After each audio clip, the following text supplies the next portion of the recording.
Now the program is live on YouTube also. Yes. Good morning, everybody. Good morning, sir. Good morning. Sharma, Dr. Dubey. Okay. Yes, sir. Namaskar. Namaskar.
এর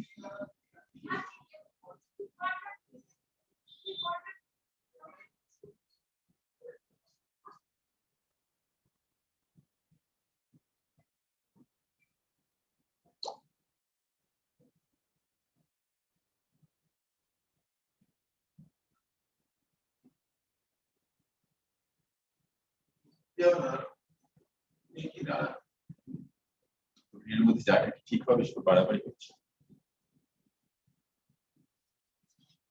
তাই না বল? গেলে সকালবেলা গিয়ে যদি সন্ধ্যের দিকে ফিরে আসে তাও তো আবার হাতি ফাতি বেরোচ্ছে বলছিস তো। সেটা তো বলা আছে গাড়িটা নিয়ে তাহলে যেতে হয়।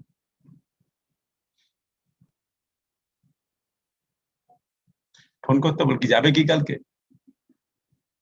হ্যাঁ, তাহলে কে কে যাবেন? হ্যাঁ, আর অশোকের ফোন নাম্বারটা যাবে, কালকে যাবে নাকি? কর না তুই, কি আছে তো, কি গিলে খাবি নাকি এরকম? হ্যাঁ দেখ, অনেক কথা বলবে।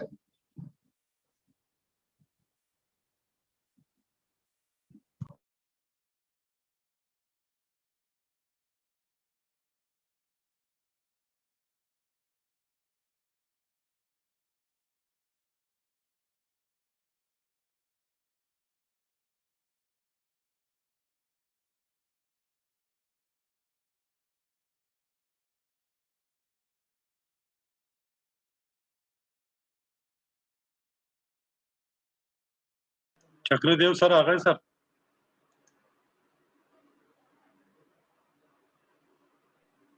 चक्रदेव साहब आ गए। हाँ, अभी आपके इसमें आज के स्पीकर में कोई नहीं आया। मैं ढूंढते जा रहा हूँ।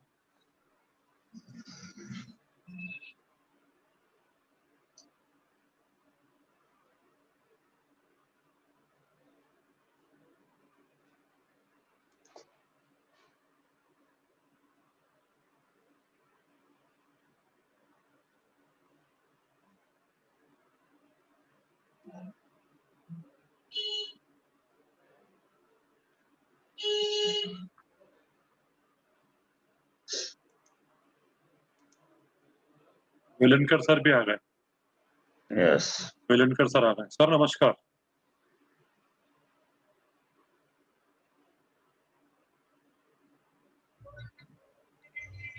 मिस्टर वेलिंकर, नमस्कार।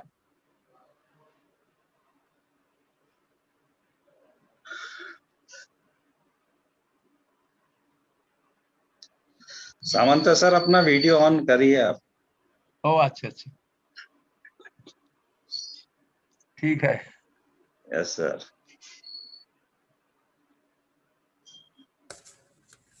हेलो, नमस्कार सर।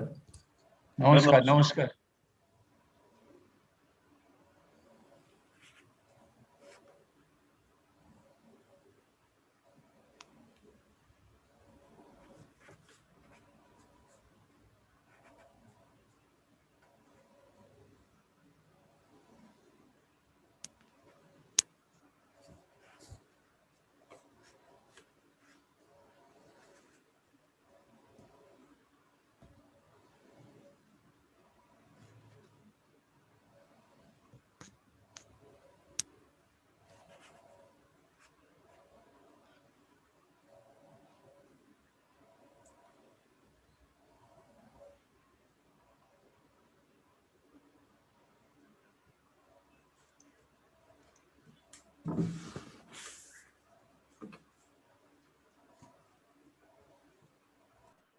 हाँ, ओपी शर्मा जी आप आ गए हैं अंदर, पैनलिस्ट।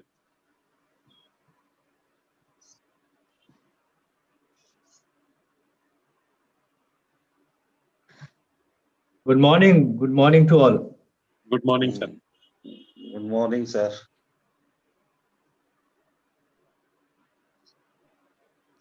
आपका माइक म्यूट है। हाँ, अभी किया है मैंने। अब yes sir.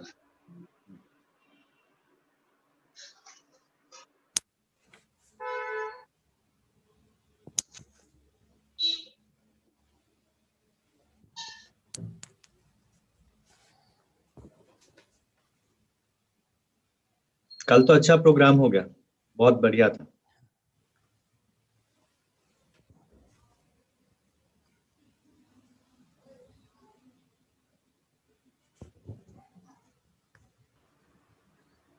Today also we are having sir renowned stage show masters, demonstrators, Yes, that's right. and they are technically sound person.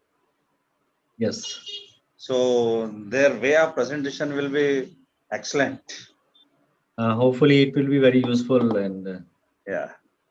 and today hopefully more number of participants will be joining. Yes.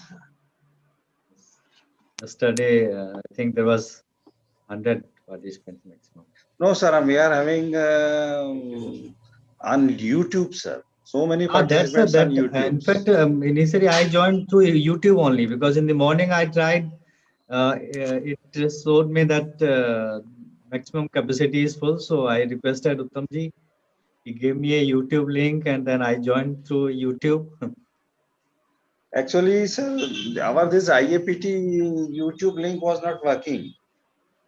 Oh, I see. And some problem was there, so we can't exceed more than 100. Otherwise, we can have up to 500. Today we will have. Today we will have 500 capacity. Oh, अच्छा. Because we are not using that IAPT links. No, I think today 500 will be through Zoom, and then rest of the people, any number of people can be through YouTube. YouTube.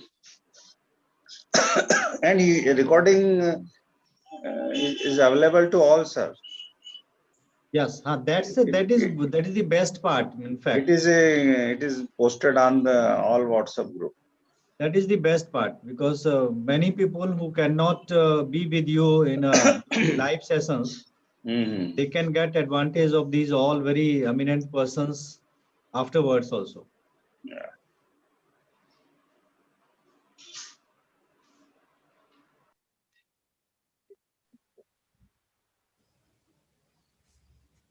But I think these recordings should be made available separately on a YouTube channel. Recordings of each expert. Yeah. Because that is 20-25 minutes duration. That for one person, that is sufficient. And then next video, then followed by others. The link would be different for different masters, for masters. No, Dr. sir, Sharma? link Sir. instead of link, what I'm suggesting, we can do editing of these programs, and can make a small chunk, because this is, I think, more than 2 hours program, and anybody who is watching YouTube, which is very difficult to sustain for 2 hours continuously. Yes, that's true. So for that purpose, if we break it into parts and then make available the part 1, part 2, part 3 by name of the expert, like a part 1 Professor B. That will be Das, fine. part 2 That will be Professor fine. D. Joshipura sir, Actually- namaskar. Dr. Joshipura has also joined. Yeah, his mic is muted. Yes, unmute. Hello, namaskar. Namaskar. Namaskar, Good namaskar. morning, sir. Welcome on the second day. Yes, sir. Let us welcome all on the second day of this program.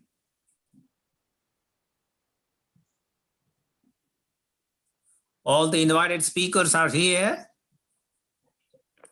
Sir, we are waiting for them. Okay. Professor Vijay Singh is joining today. I think, sir.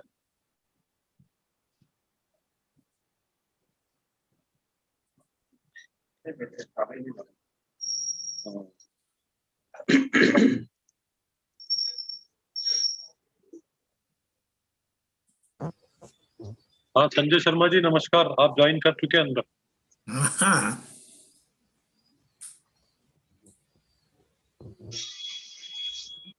So within 5 minutes we are going to start our day 2 of Khandelwal Stage Science Show.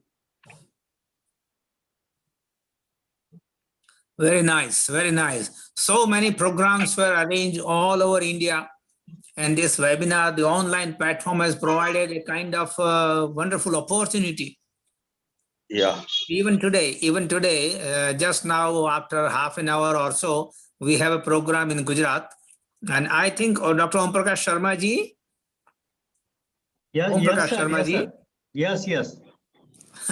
you are there. I'll also be Ah. part of that. Yes, so from the national hookup, I will take you to Gujarat. Yes. Very nice, very happy. In fact, with Gujarat, I have been working officially with herself for many things. In my university, we have started working on innovation and entrepreneurship, promotion of Oh innovation yes, and entrepreneurship. that is at a place So called students. Modasa, northeast of Gujarat, in Gujarat. So many of our experts are from Gujarat. In that time to time, we are organizing program entrepreneurship, Very nice, very nice. Thank you startup, so and much. innovation. Thank And you. there I have Yes. seen many people are engaged in startup business. Oh yes, oh yes. सबको नमस्कार Samanta sir, please adjust your laptop. Sure. Yes, your Ah. face is not fully visible. Yes. Try to adjust your laptop. Samantha sir. Yes, it is adjusted. It is 50% face is There. visible. More. Now, okay. I think it's not just.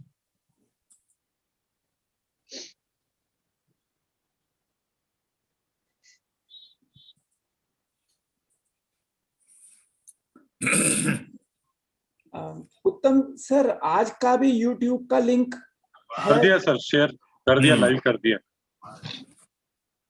हाँ. Oh, live yes. कर दिया sir. हाँ, बस आप start कर रहे हैं, आप काम कीजिए. हाँ हाँ.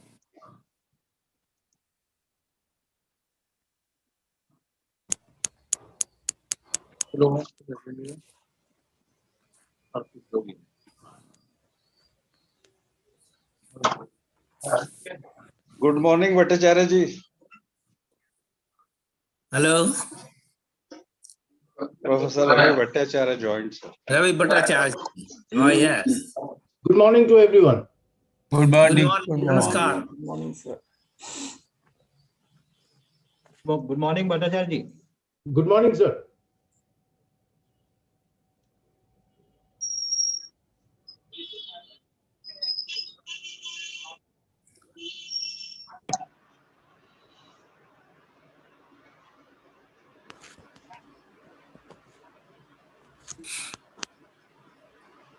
नाम लिखते थे, हाँ, पर अब दो लेटर भी लिख दोगे ना तो मिल जाता है, जैसे दास लिख दिया तो कोई दास नाम का भी क्वेश्चन तो होगा ना. Hello, good morning, Uttam. Yes Are you sir. audible? Good morning sir. Good morning sir. Good morning. Are you audible? Yes sir. I have one request. Before we conclude the program, you can make Yeah. an announcement that anybody who wants a clarification about further participation in this program may contact me. Yes sir. Yes. That's because many people would like to clarifications and so on future. So it will be communicating to a large audience. Who is the right person they have to contact. I will do that sir.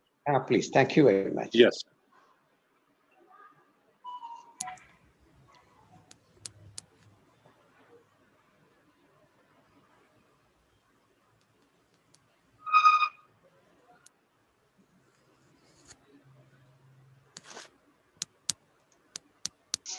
Shall we start? Yes, Oh, I yes. think. Yeah. You should start at 10 o'clock. Yeah, 2 minutes. Yeah. So, Dr. Dubey Saab, PK Dubey Saab, Yes, and sir. others, may I share very briefly? Yeah. Very happy, very nice to see the innovative experiments and demo in these programs, and we have known all the experts doing wonderful work. On the other hand, there are some hardcore difficulties, or there are some ground realities when we look at the lab session, the experiments being performed at the higher secondary level and the UG level.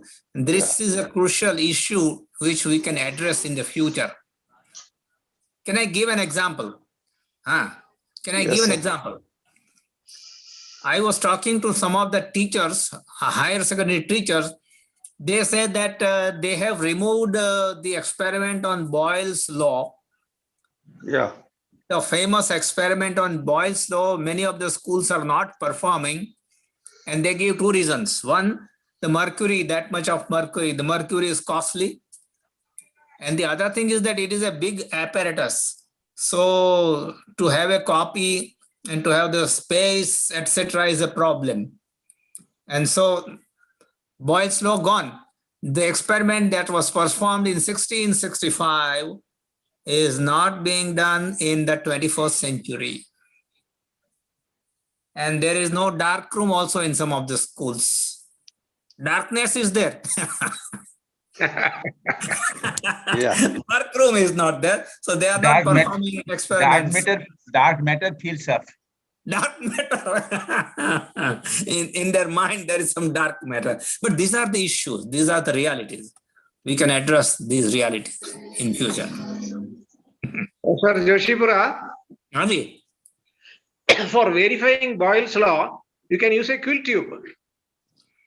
we That can means- have. That means you want only very, very little mercury. Just Sorry. half a teaspoonful of mercury can be used. Fill it in the quill tube with a little centimeter, 1 centimeter length, and then you can do that experiment. That is right.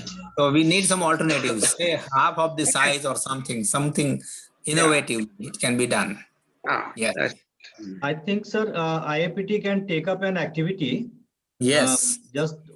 First we can identify such experiments which are being Bilkul. absolute, and Bilkul. then can ask all members of IAPT to Yes. suggest innovative alternatives, Bilkul. low cost improvised experiments. That is Like right. we are having that innovative experiments. Instead of asking any experiment you give, that option we can keep. But this That's kind so- of suggestive It's always there. Yeah, additional. it's 10 a.m. Right now it's 10 a.m. Good morning, one and all. Good morning. Good morning. It's day 2 of Khandelwal State Science Show. Yeah. We'll proceed to today's event. I will request Dr. P.K. Dubey, EC member IAPT, to welcome our today's session chairman, Dr. S.B. Velankar. Dr. Dubey, please unmute yourself. Yes, sir. Thank you, Professor Uttam Sharma.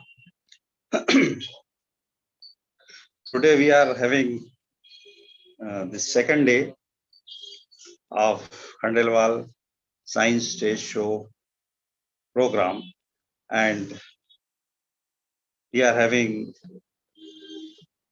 renowned stage show masters today. Professor Sao, Professor Verma, Professor Anand Krishnan, Professor Vijay, Professor Sarmishta Shahu. They are great stage show masters, and as a chairperson, we are having Professor S.B. Velankar. Professor Velankar, after doing his MSc, started career in government college in 1963.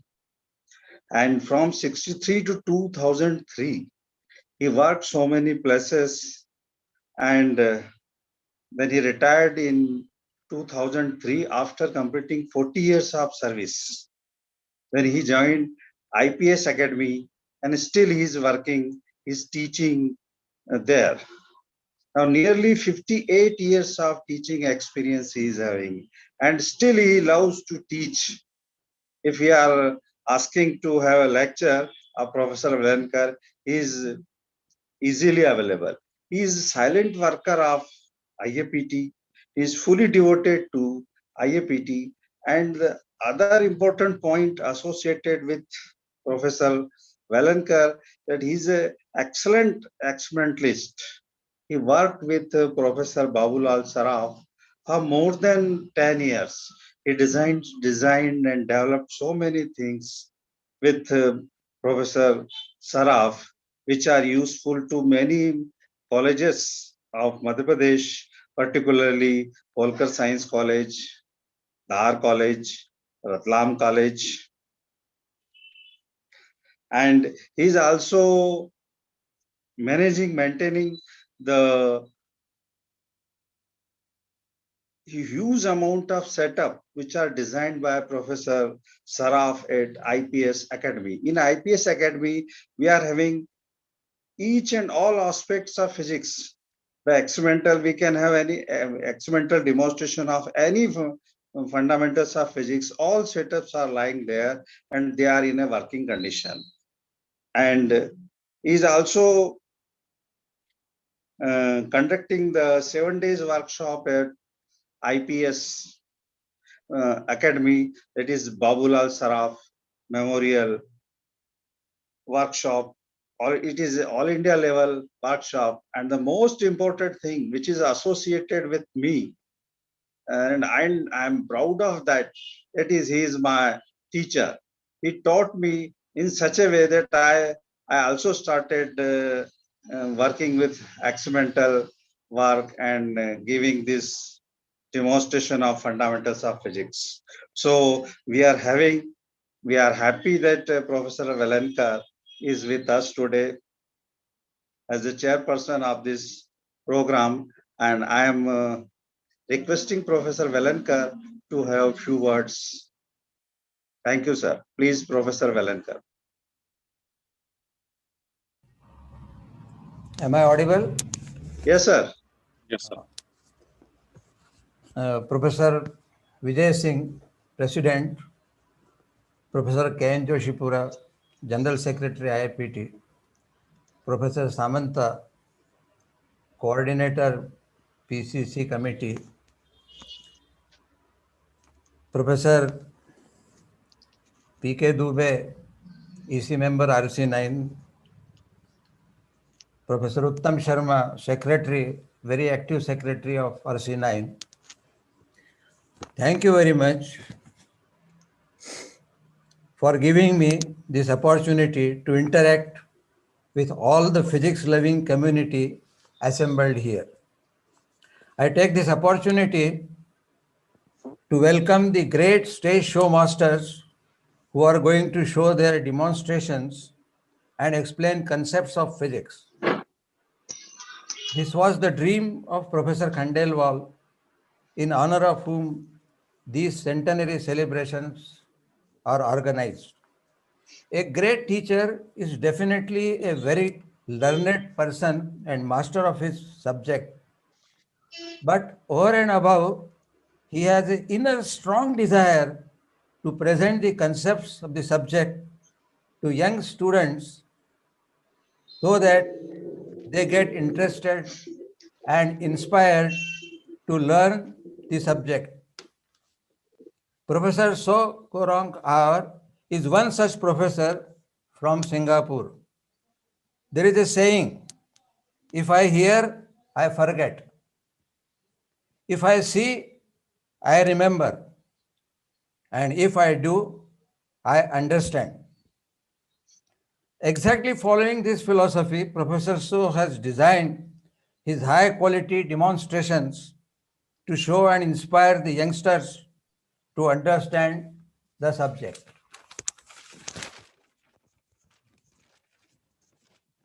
Professor S.C. Verma, I will say, he is not only the professor of physics students, but also of doctors and engineers.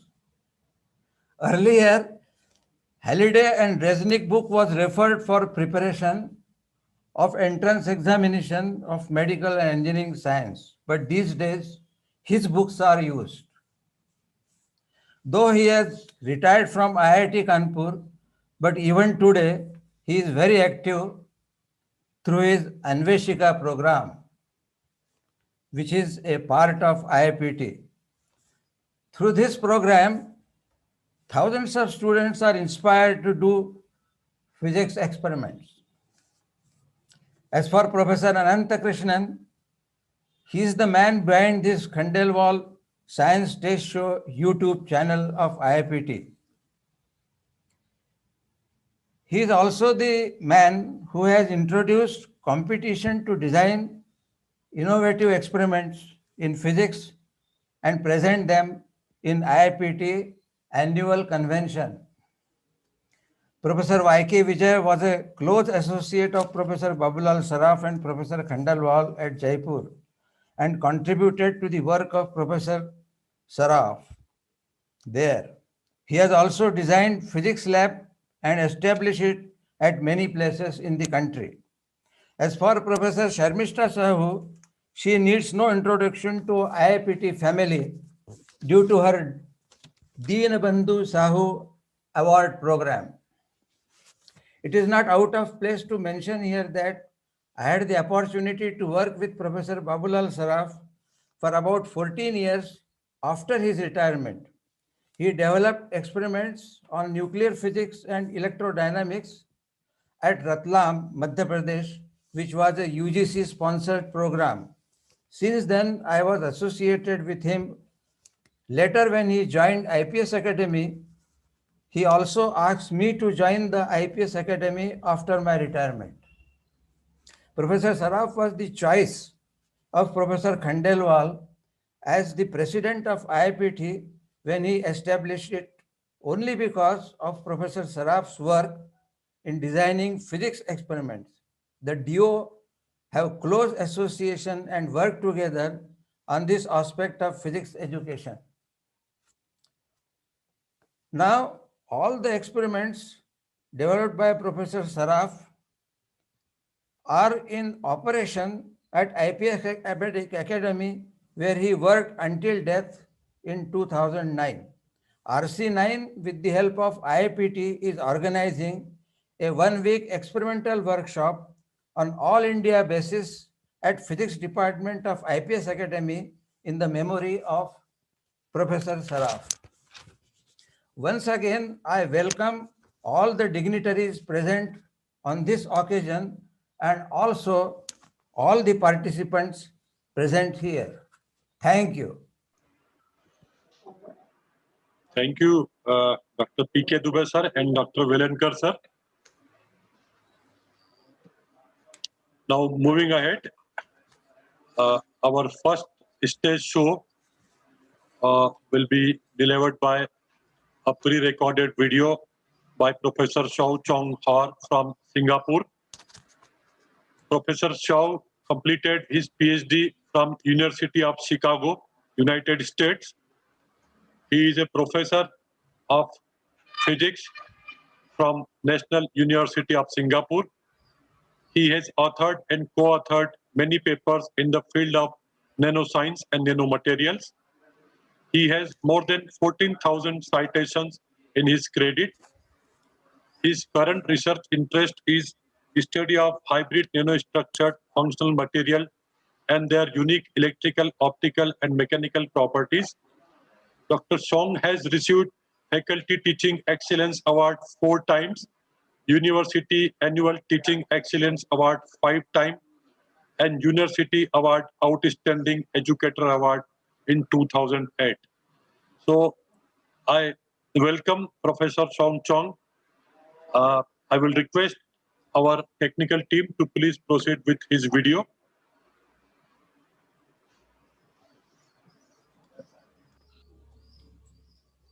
Hi, my name is Chong Hao Song. I'm a professor from the Department of Physics, National University of Singapore.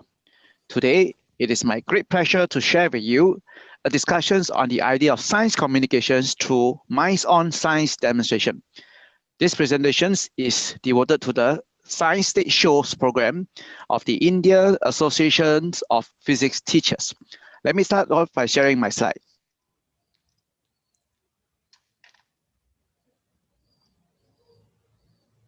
The title of my presentations today is Science Communications through Minds-on Science Demonstration. As mentioned, my name is Saw Chong Hao, or we call it Chong Hao Saw. I'm currently the head of Department of Physics, National University of Singapore. Perhaps a bit of quick introductions about myself. I graduated from National University of Singapore with a physics degree, and then I completed my master's degree, and then went on to University of Chicago for my PhD. Upon completion of my PhD, I did not return to Singapore directly. I went to a place called Bell Lab for my postdoctoral training.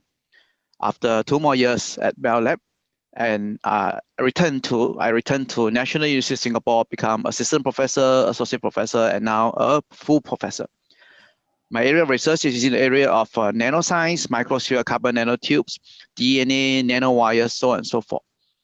But today I want to share with you a very great passion of mine, which is science communications through minds-on science demonstration. First, let me discuss why demo. What are some of the pedagogy advantages of using demonstration in class? For example, if you use demonstrations in the class, you can engage the minds of the students to perceive, filter, and transform sensory data into concepts and models. Obviously, demonstration can stimulate the students' interest, teach them to observe, illustrate principle, and make students think. Demonstration are therefore very powerful means of activating students' interest, focusing attention, and of course, we hope that it initiate learning.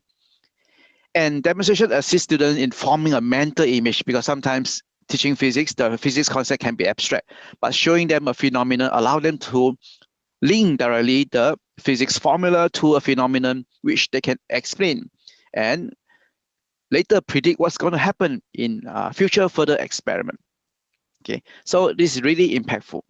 So for example, Philip Morrison says, demonstration can break the standard model of learning physics to employ humor, playfulness, inventions in teaching physics go beyond just verbal and formulas learning, and it can even reach out to the non-physics trained audience. We really want to acknowledge the students' active role in learning and challenge their mental framework, because they are constantly constructing models, theories to explain what they have seen. So this particular acknowledgements of their role in learning is very, very important. Studies shown that the opportunities for students to experience and explore a phenomenon leave them with an inquiry mind about the topic discussed. So if you are a teacher and you're interested in trying to find out articles about science demonstration, in fact, there are quite a number of articles published talking about the science and arts of science demonstrations. So a lot of people, a lot of scientists, pedagogy developer, educator develop ideas, and they share the ideas with the rest of the world. So then we can learn from them.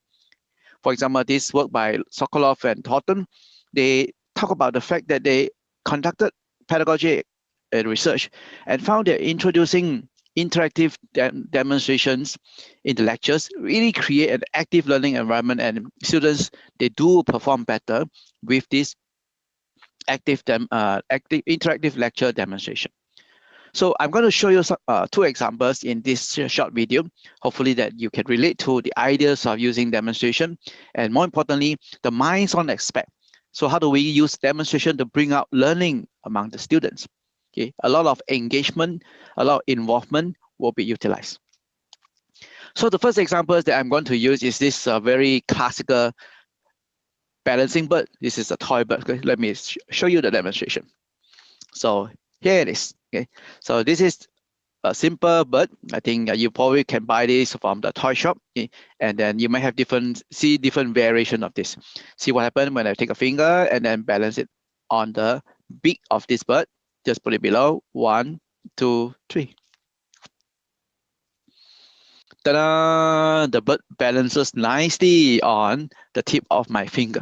Okay, so this is when we can introduce to the students the idea of the center of mass, the distributions of the structures of this particular construct in such a way that the center of mass of this particular bird, the center of gravity, is somewhere near the beaks of the bird, is very slightly below. Okay, so if I put my finger here, it is able to provide a counterforce that can balance the weight of the bird, and it floats nicely. It will balance nicely on my finger. Okay, so now, after a demonstration like this, it's always good to think about, is there any way we can challenge the students further? Okay, so now I'm going to do an experiment like this. So I'm going to take my finger, okay, and then I'm going to take this bird. However, I'm going to turn the bird upside down. And now I'm going to support the bird at this the head. Okay, so at the positions of the head of the bird here. So what I'm going to do is that I'm going to let go of my right hand. What do you think will happen? So this is part of the minds-on demonstration. You see that I do not show you immediately. I give you questions and I let you think about it, and then I lead you to commit to an answer. So now let me share my slide.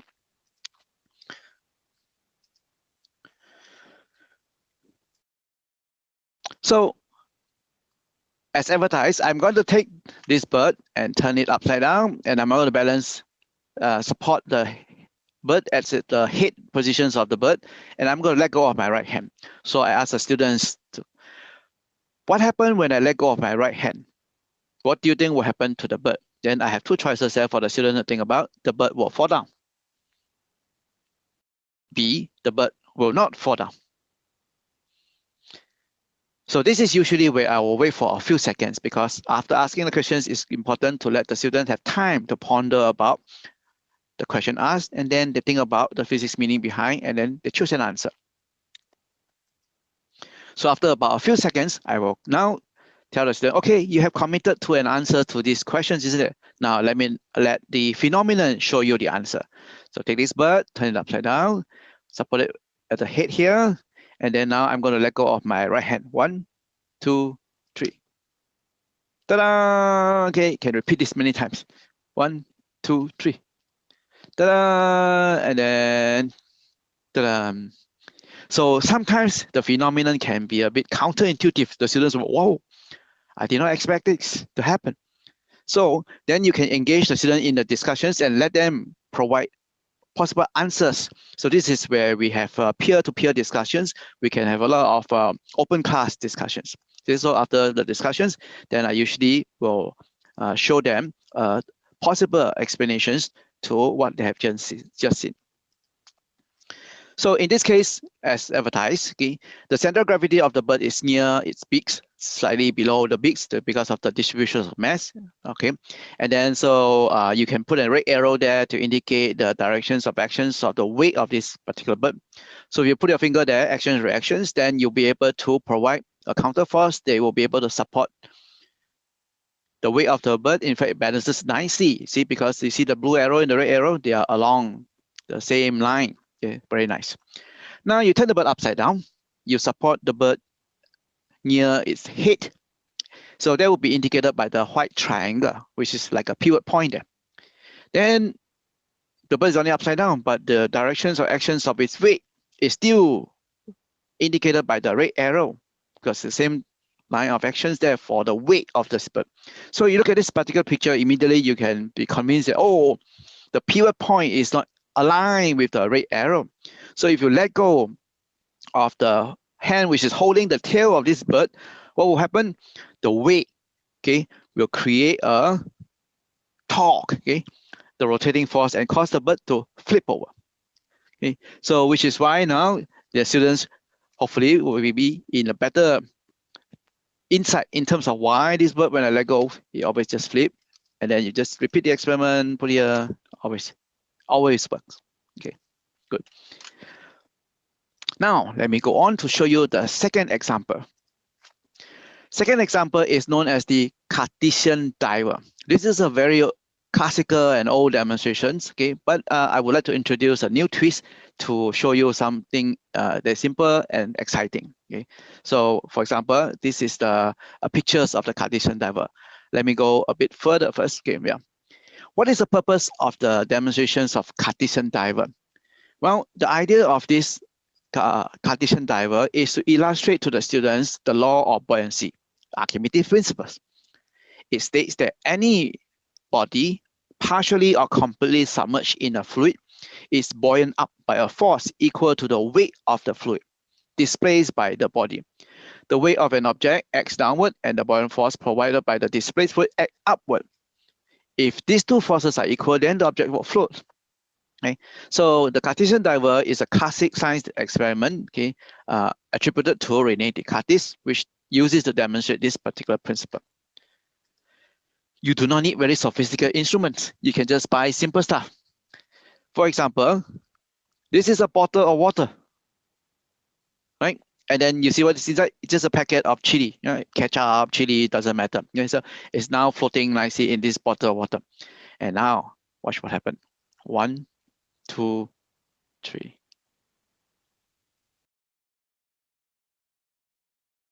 1, 2, 3. There was one year I performed this science demonstration in Science Center in Singapore. A small little kid in the audience raised his hand. So, yes, I have a question. What's your questions? Can I come up to examine your finger? So this little kid is very smart. He thought that I have a strong magnet attached to my finger, and that magnetic force caused this packet of chili to go down. Okay, actually this is a decoy. It's to bluff you. Okay, this finger is not required. See, watch what happened. 1, 2, 3. 1, 2, 3. What did I do? Yes, I squeezed the bottle. And then let go. I squeeze again. And then let go. You see, very easy to do and very easy to make this particular demonstration. So what is the explanation behind? Usually, I will invite the students to contribute discussions in this particular juncture. Okay? But for this video, let me explain to you. Now, anything on earth, let me use my hand to represent the packet of chili in the bottle of water. Anything on earth, if you let go, it will go down because of gravity. Now, when you go to the swimming pool, you jump into the water, you feel lighter because of that buoyancy force. So now let's use my hand to represent the packet of chili. This packet of chili go into the water, push the water away. It's called displacement. The water, they get pushed away, not happy, push back, providing a buoyancy force. Now, the amount of buoyancy force is proportional to amount of water that this chili packet displaces.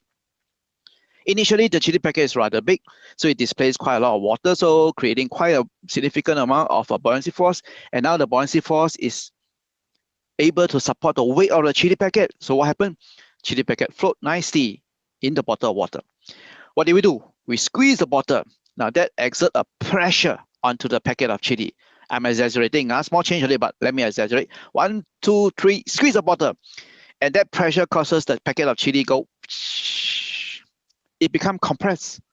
Now, when it becomes compressed, that means the amount of water that it will displace away becomes lesser, which means that the amount of buoyancy force that they will create become lesser. Now, the buoyancy force is lesser, that means smaller than the weight of the packet of chili. So what happened? The packet of chili will sink. And then the moment you stop squeezing, this packet of chili say, oh, I'm experiencing less pressure, so I can expand, which displays more water, create more buoyancy force, and then float up. Okay, so that's the idea. Now, if you want to discuss the ideas of density change with your student, also can. For example, this packet of chili floating nicely. The moment you squeeze the bottle, and that exerts a pressure onto the packet of chili. 1, 2, 3, squeeze. The volume becomes reduced, but the mass never change. So mass over volume, which is density, mass no change, volume reduced, that means density increase. Now the density is more than 1.0 gram per cm cube. What is 1.0 gram per cm cube? Density of water. So now this packet of chili is denser than water, so sink. The moment you do not squeeze, this thing expand, and the volume increase, mass over volume, density decrease, and now decrease to be less than 1.0 gram per cm cube, so it floats nicely. Okay, so that is the idea of doing the Cartesian diver in this way. Now, I want to show you that this demonstration can go further. There are many, many layers to it. Okay, so let me show my next slide. Let me ask you a question. What do you find inside the packet of chili? The student look at me. Is this a trick question? A packet of chili, of course you have packet. Chili paste inside. Okay? But think about it. Only chili? Is there anything else? The student think a little bit, oh, this packet may not be fully filled with chili paste. Okay, there could be some air inside. So when you squeeze the bottle and compress the packet of chili, do you compress the chili sauce or do you compress the air inside? Then student think a little bit, oh yeah, I'm actually compressing the air inside. So how do you show this? Okay, so this is where we make a plastic dropper partially filled with color water. Okay, and then let me show you the real thing. Okay, focus. Yeah, here it is. So you can use a plastic dropper, which you can easily find in the lab. Okay, and then you fill it up partially with water. I mean, you can put some dye to make it color so that you can see, okay, the water level reach up to here. And then on top here, of course, will be air. You take a pair of very hot metal bar and then you seal the top part of this plastic dropper like this, so the air cannot get out. Okay. So now the idea is this becomes like Cartesian diver. Our notions of discussion just now says that when you squeeze the bottle, you are actually compressing the air inside the Cartesian diver. So here, the level of air, the level of water will be clearly visible to you. You can really tell what happened to the changes inside. So if you squeeze the bottle and the air become compressed, you will see the level of water here should go up. Okay. So here it is. This is another Cartesian diver mixed in a similar manner, and then you can clearly see the level of water inside the Cartesian diver. And I want you to pay attention to the level of water and when I squeeze this, okay? Ready? 1, 2, 3. Did you see that? Indeed, right? The level of water inside the Cartesian diver go beyond the black line because now the air become compressed. Now, if I stop the compression, 1, 2, 3. Did you see that? Okay, I can do it one more time. The water level drops back down to the black line because now the thing is not compressed. Now if I compress the air, 1, 2, 3. And then 1, 2, 3. Ta-da! So you get the idea. So the first demo on this Cartesian diver is to intrigue the student. The second one is to explain to them. The next one is to test their understanding. So let me share my slide again. So what happens when you squeeze a bottle with this plastic dropper as Cartesian diver? We all know that, oh, okay, the idea is this, right? When you squeeze it, the air inside become compressed. You can really see that the level of water inside the Cartesian diver will rise up. So usually we show a picture to explain to the student what happened when we perform this particular demonstration. Then you want to test them whether they really understand. So here comes the pictures of two Cartesian divers. And you look at it. So what's the diff? Well, clearly, number 1 has more air. Number 3 has more water. Okay. So when you squeeze the bottle, imagine these two Cartesian divers is inside the bottle. When you squeeze the bottle, which one will go down first? So let me stop share and then show you the item. Here it is. See, I have two Cartesian divers. This one has more water. This one has more air. So now then I ask the student questions. I'm going to squeeze a bottle, obviously. You have to decide what will happen to the Cartesian diver inside the bottle of water. So let me share screen. So again, this is whereby I will let the student have their moment to think. Okay. When I squeeze the bottle, what do you think will happen? So choice A, Cartesian diver 1 will go down first. Choice B, Cartesian diver 3 will go down first. Cartesian diver 1 and 3 will go down together at the same time. What is 1? 1 is 3. Let's go back. Refresh. So 1 has more air, 3 has more water. So you have to decide which one will go down first. And wait for a few seconds for the student to think. 1, 2, 3, 4, 5.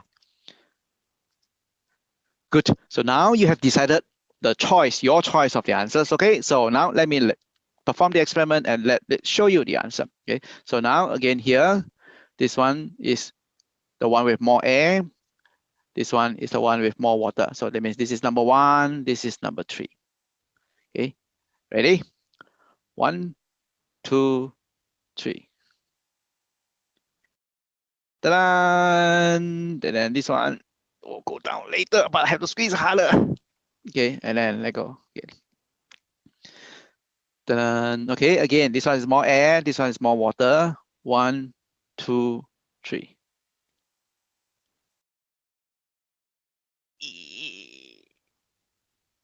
Yeah, okay, good. Yeah. So you think about it, is it easier to change the volume of air or is it easier to change the volume of water?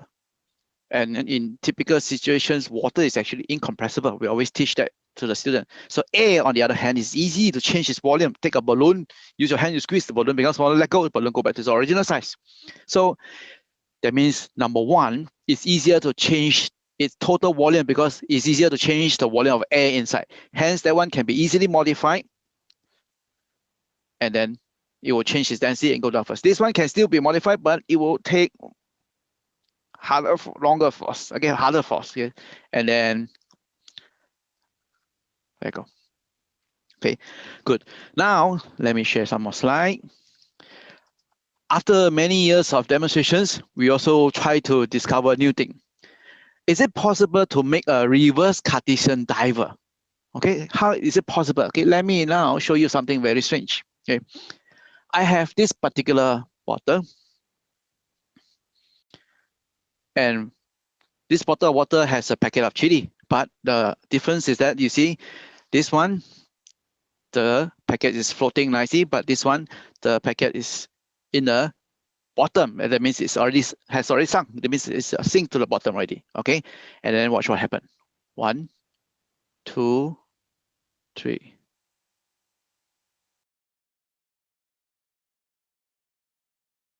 Wait a second. This is the reverse Cartesian diver, right? If I don't squeeze, it comes back down.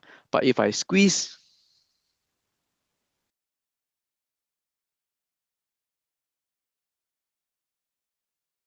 it goes back up.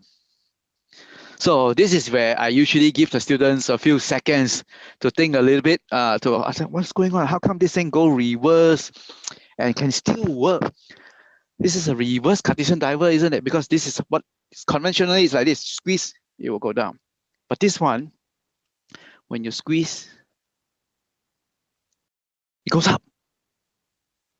So what is going on now? So this is where there's a lot of discussions among the students. Or is it water inside? Do you put salt or whatever, the kind of thing? So, and I have got good time as discussing and explaining to the students, and they come up with answers and model. So after some time, then I will wrap up. Okay, so now I will show some slide. Okay, and then you can see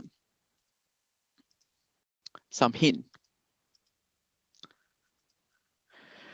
What do you think is a key to the working of this reverse Cartesian diver? Is it the liquid inside the Cartesian diver, the shape of the bottle, or there's a magnet inside the Cartesian diver? So I give you a hint, the liquid inside is just water. So that already helps you to rule out A. And C is just a magnet inside Cartesian diver. That was just not true, right? I don't put magnet inside, this thing can still work. So the shape of the bottle is a very important element. Okay.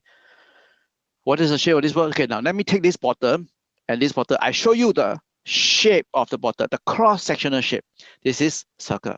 This one is an oval shape. Okay. So now let me use my hand to depict the oval shape.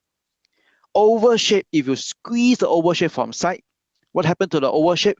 It will become like this, rounder, which means that if you squeeze the oval shape from the side, it becomes rounder. That means the pressure inside the bottle will become reduced. So that packet of chili say, oh, I'm experiencing less pressure now, which means the air inside can expand a little bit. So the packet of chili becomes bigger in volume, displays more water, and then creating more buoyancy force, and then that's why it floats up. The moment you don't squeeze it anymore on the side, okay, it goes back to the oval shape, and that exerts a pressure, and then bring it back down. Okay, so you see, okay, so let it go down.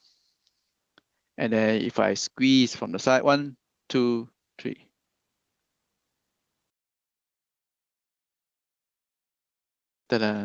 Just to prove again, if I squeeze from the front and the back, that means like this, front and the back, and squeeze hard. Do you think the packet of chili will go up? That means squeeze from the front and the back, become like that. Okay, so let's verify. 1, 2, 3. Cannot, because that one doesn't create a reduction in pressure. You have to squeeze from the side. 1, 2, 3.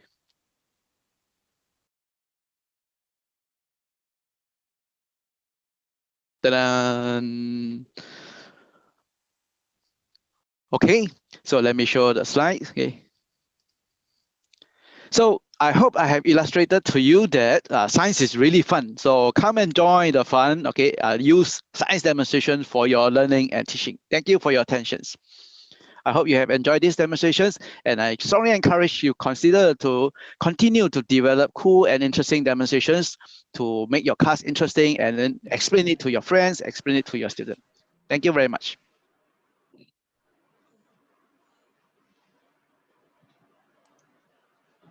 Thank you very much.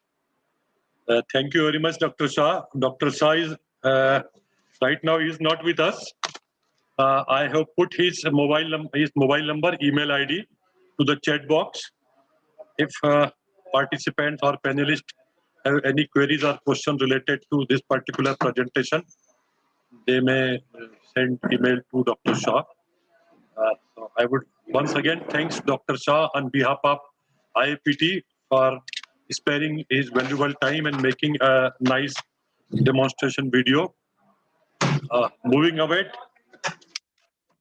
the next and much awaited stage show will be hosted by our beloved Professor S.C. Verma sir.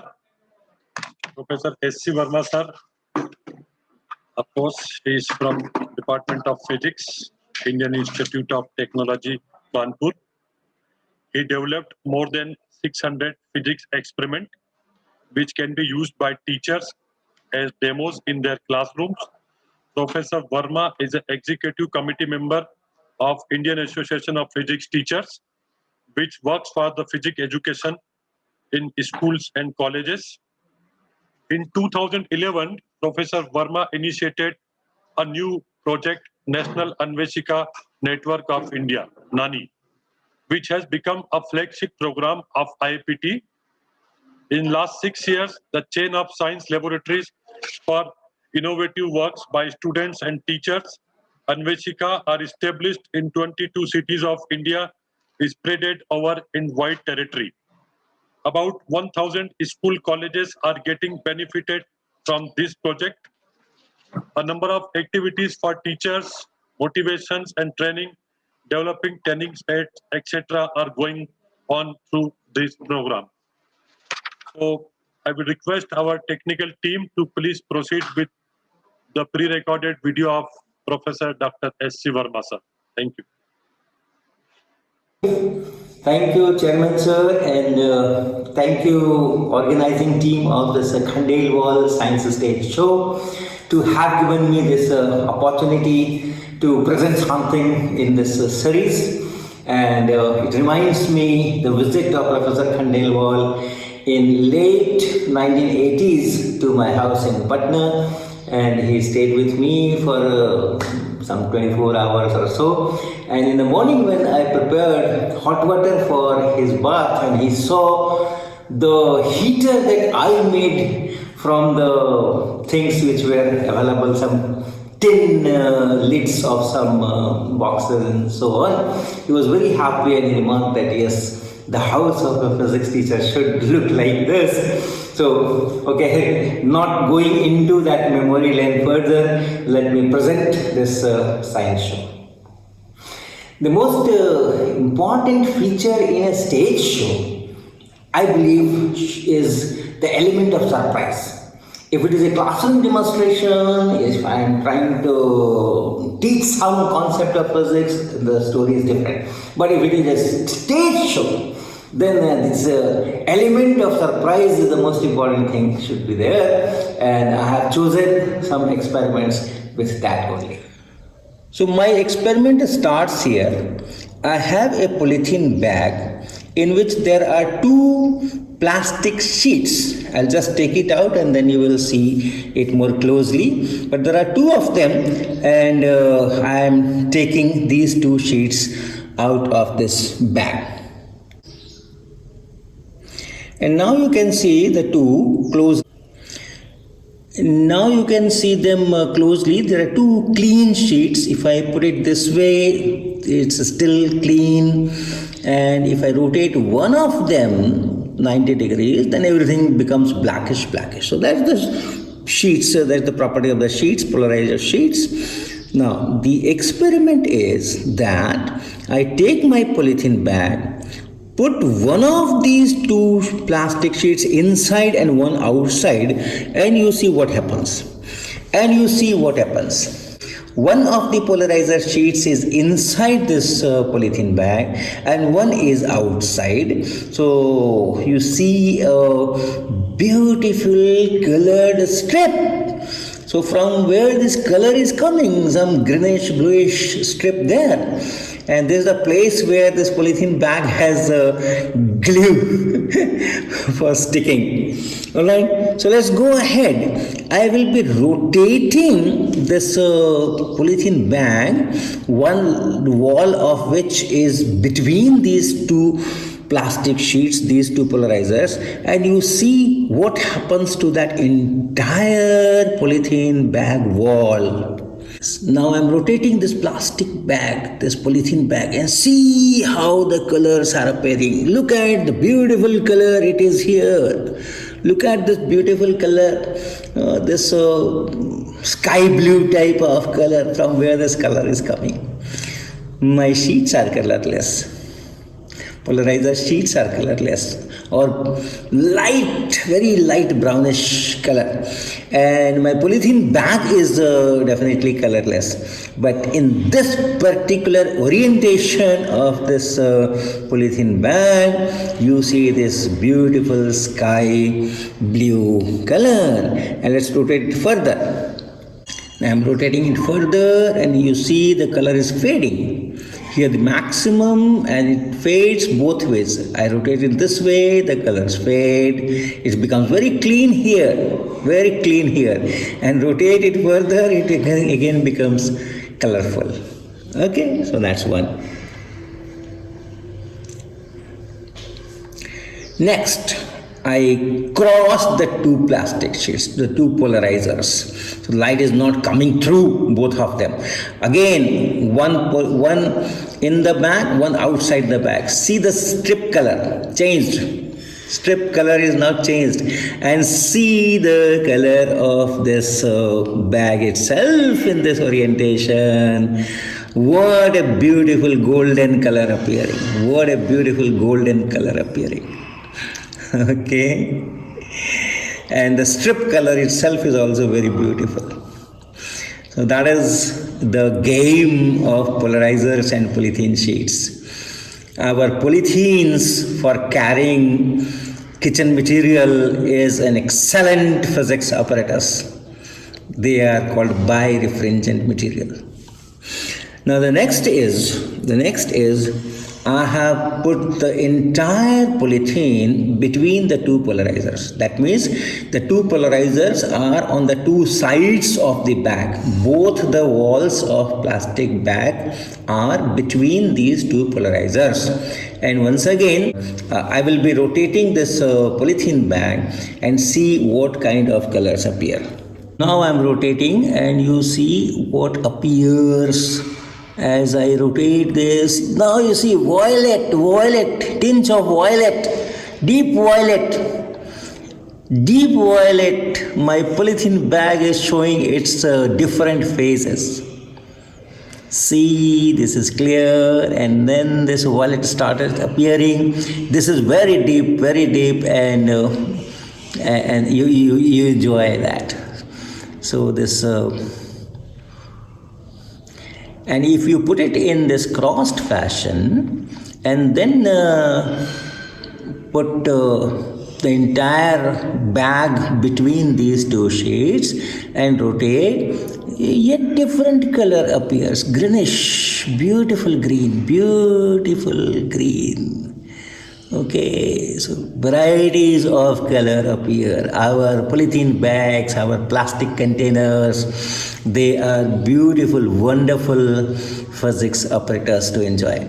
The phenomena behind this is called birefringence, where the refractive index of the material, which is here our polythene bag, is different for different orientation of the electric field in this light wave. Okay, so same wavelength, but then you have two different refractive indices, and therefore what we say that the light becomes elliptically polarized after going through this. So that's the thing. I will not go into the details of it. Now this is my next experiment, and in this you see you have a glass sheet placed at some elevation, horizontal glass plate, and then below that glass plate is something put there, a flower in fact, and it's bright sun outside, and the light is reflecting from the top surface of this or bottom surface of this glass plate, and because of that strong light reflecting from this glass plate, I am not able to see what is below this glass plate. So I'll be bringing a polarizer between this glass plate and my eyes, and or camera's eyes, and then you see what happens. So let's try. So here is the polarizer sheet. Here is the polarizer sheet. I'm bringing that between this glass plate and the camera, and then I'm rotating it slowly. And as I am rotating, and you start seeing what was below this glass plate. You see what is below this glass plate. This is beautiful flower. So once again, the light which is reflected from this glass plate, we call it is linearly, or at least a good part of it becomes linearly polarized. The electric field has a specific direction now, and this polarizer sheet in certain orientation does not allow that electric field to go through. So I have cut this reflected light, and in a particular orientation only, and then whatever light comes from the flower transmitted through this glass plate, which that is allowed by the polarizer, and the reflected light is not allowed, the transmitted light is allowed, and therefore we are able to see the flower.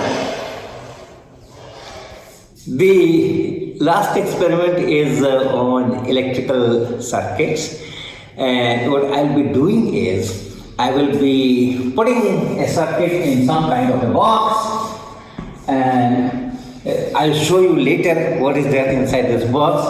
But then you have 2 points inside the circuit, a sound circuit out here, and when I switch on the circuit, there will be a switch here.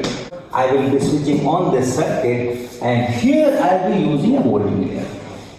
Now my voltmeter is a special meter, computer interface, so that I can measure millivolts kind of potential differences. That's the only difference, otherwise it will be just a voltmeter. And then I will be measuring apparently what is the potential difference between this point and this point. And the game is that these wires, the positions of these wires, okay, the orientations of these wires, they will decide how much is the potential difference between these 2 points. So let's enjoy the experiment. So let me first show the voltmeter that I will be using.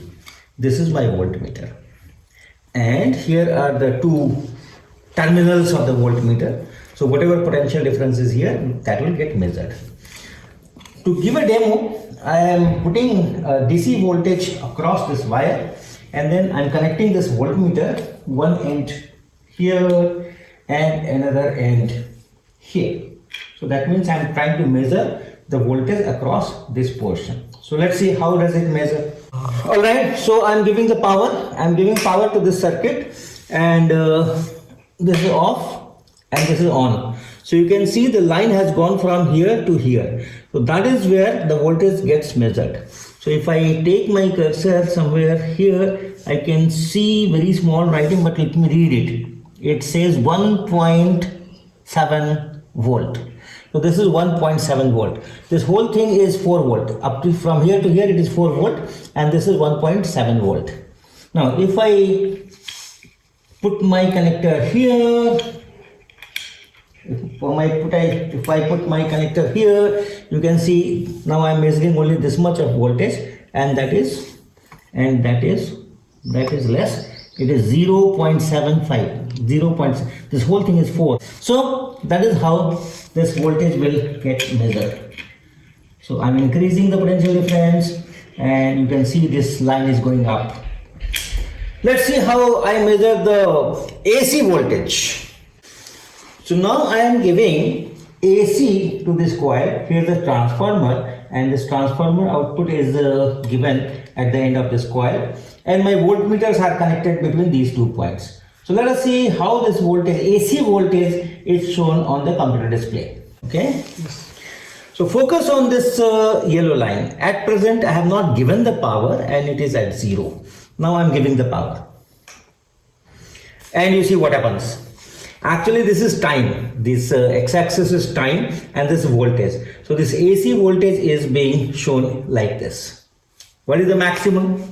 What is the maximum? If I put my cursor here at maximum, let us say somewhere here, then the number shown is here. So this is 1.52 volts. This maximum is 1.52 volt. And then the minimum, which is somewhere here, is minus 1.54 volts. So 3 volt is the peak to peak difference. Plus 1.5 here, minus 1.5 here. Let me change the position of this this point, connector point. So my voltmeter is now measuring the potential of this point, and you can see that this peak voltage has gone up. So that is how we can measure the AC voltages also. Now I am going for the real experiment. So here is my circuit. My circuit is inside this box, and we will give power to this circuit through the switch, and the voltmeter terminals are connected at 2 definite points of the circuit. So let me put on the circuit and see the voltage here on the screen, AC voltage. So here it is, freeze. So here it is, and you can see the voltage is very small. If I zoom and try to measure the peak here, so how much it is?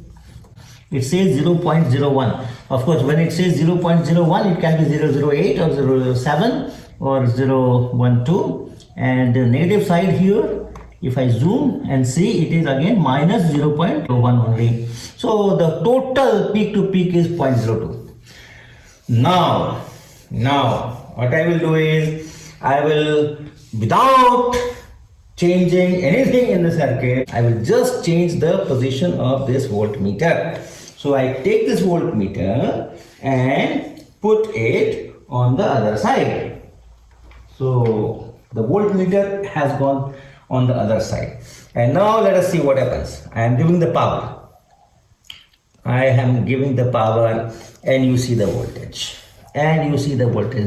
So this is here 0.03 volt plus, and if I am here, it is minus 0.02 volts, and of course 0.001, 002, those are uncertainties. Roughly it is 0.05. It was 0.02, and now it is 0.05. So 2.5 times.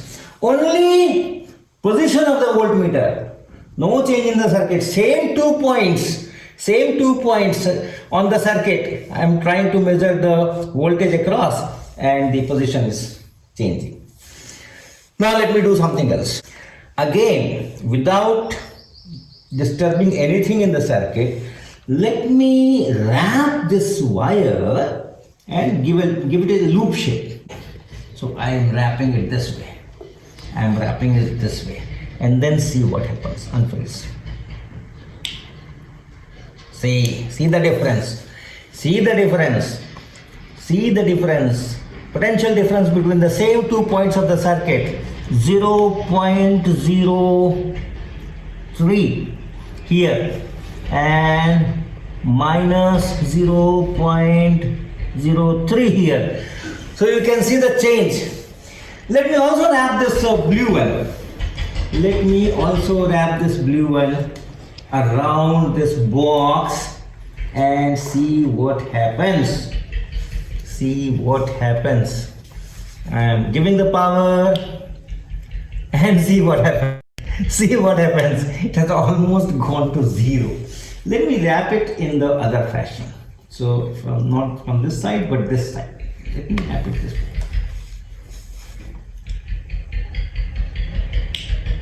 And see what happens. And see what happens. Now this point is 0.06, right? And this point is minus 0.05. See the huge difference. Only how this wire is positioned, voltmeter wire is positioned, that is deciding how much will be the voltage. So now I am revealing the secret, removing the box. What is inside? Inside I have a coil here, few thousand turns, and then the power is given through this switch and this plug. So AC current goes through this. Then these are cycle spokes. Magnetic field is created. It changes with time, creates an induced EMF, and then there is a circuit. Then there is a circuit. Here is a circuit. I have two different resistances. One resistance here and one resistance here. They are of different values. And then this circuit is placed around this core like this, and with glue gun we fix it. So, and these are the 2 points. These are the 2 junctions where I am trying to measure the potential difference. Now the induced EMF, because of the changing magnetic field, is creating the current, and therefore it's a non-conservative electric field which is produced, and you do not have the potential difference in its usual sense, because for non-conservative fields you cannot define potential, and therefore whatever you are trying to measure with the voltmeter, you are measuring something else, because the potential difference does not mean anything.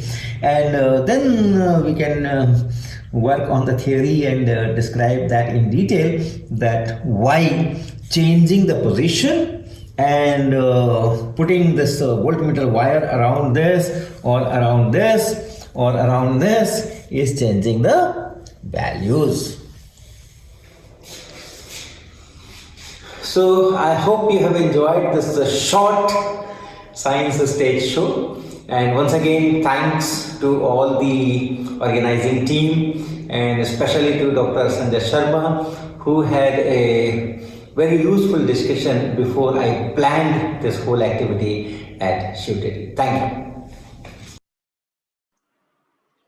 Thank you very much, Dr. S.C. Verma sir, for giving a nice presentation and giving valuable insights about the experiment.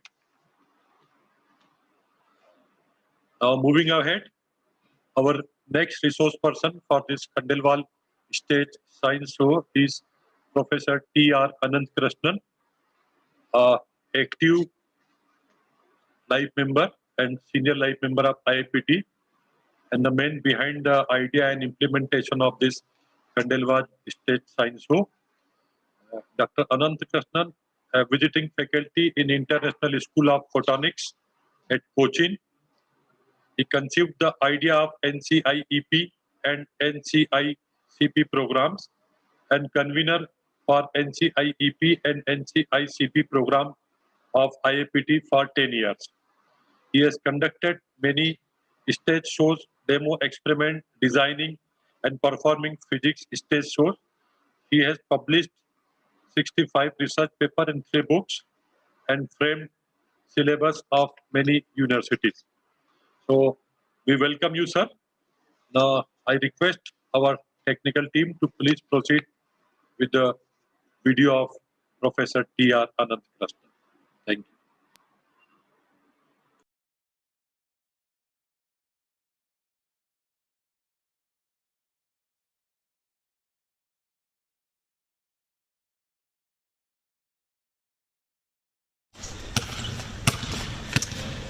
Hi, my boy. Come on.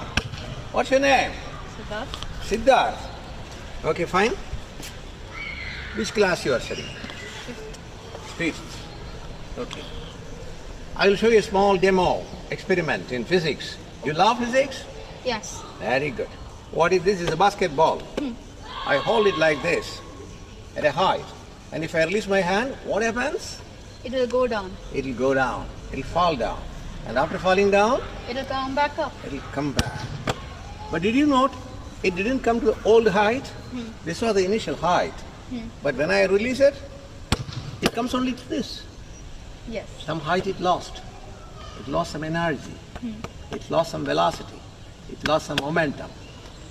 Momentum means mass into velocity. Momentum means Mass into velocity. mass into velocity. So this has got a momentum. Hold it. Okay. Hi. Okay. You know, if this tennis ball is allowed to fall, it comes to a lower height. It loses momentum, mass into velocity. Yeah. So what you are going to do is, your name is Siddharth. Correct. Right. So you are going to hold the ball like this. Okay. And when I say 1, 2, 3, at 3 instant, you must release the ball. Okay. Not 1 second earlier, not 1 second later. Okay. This is called instantaneous in physics. Okay. You got the point? Okay. So now, hold it high. No, not you. Not you. 1, 2, 3. Yeah, it was fantastic. So hold it. Now, madam. Yes. Same story for you. Hold it like that. 1, 2, 3. Ah, there is a lot of physics in you. Come on. Now, what you will be doing is, you hold the ball horizontal and there are lines in it, you see? So we will do one thing. We will find out, there is a hole in it. Can I find the hole? Can you spot me? I think so. Ah, yeah, it is. So you hold it like this. And then, madam, you place the ball over it. Now you see what happens. When I say 1, 2, 3, you are simultaneously releasing it. Yes. Fine? The ball travels down. The small ball also travels down. Both of them have got mass. Which is the mass you want? Basketball or tennis ball? Basketball. Basketball. So this will go down, it will have more momentum. Okay. Got it? This tennis ball also will follow. This guy will sit on it and travel all the way. Both are free falls. Now, as this ball touches the ground, the fellow will rebound. Now the tennis ball is going down, basketball is going up. This is massive body. It has got more momentum. It has got less momentum. They will hit. There's a head-on collision. Don't be in the tension. Relax. Okay? Okay. And you know, this, some momentum, it will pass on to this tennis ball. And it will lose some momentum. And let us see what happens. For example, Siddharth, this is a truck. Okay. I'm traveling in a truck. Okay. This is Siddharth, motorcycle. Okay. You are coming in this direction. My truck comes and hit on you. And now, what will happen to you, you know? You can see. Okay? But then, we have to take some conditions. This has to be vertical, perfectly vertical. This ball has to be perfectly over it. Okay? Then, let us see what happens to the ball. Right? I'm going to say that. Okay. Be smart. 1, 2, 3. Oh! So what happens to the motorbike? Phew, bye-bye. Phew. And where is Siddharth? So, momentum, this had larger momentum, that had lesser momentum. So this is M1, that is M2, beginning. But after collision, some momentum was given to that. So because it got some momentum, its mass cannot change, so its velocity changed a lot. So it jammed away. That is why when you have an accident between a truck and a motorbike, the motorbike is thrown away. Get the point? When the large electric train comes and hits a car, which will be thrown away? The car. The car will be thrown away. Is that?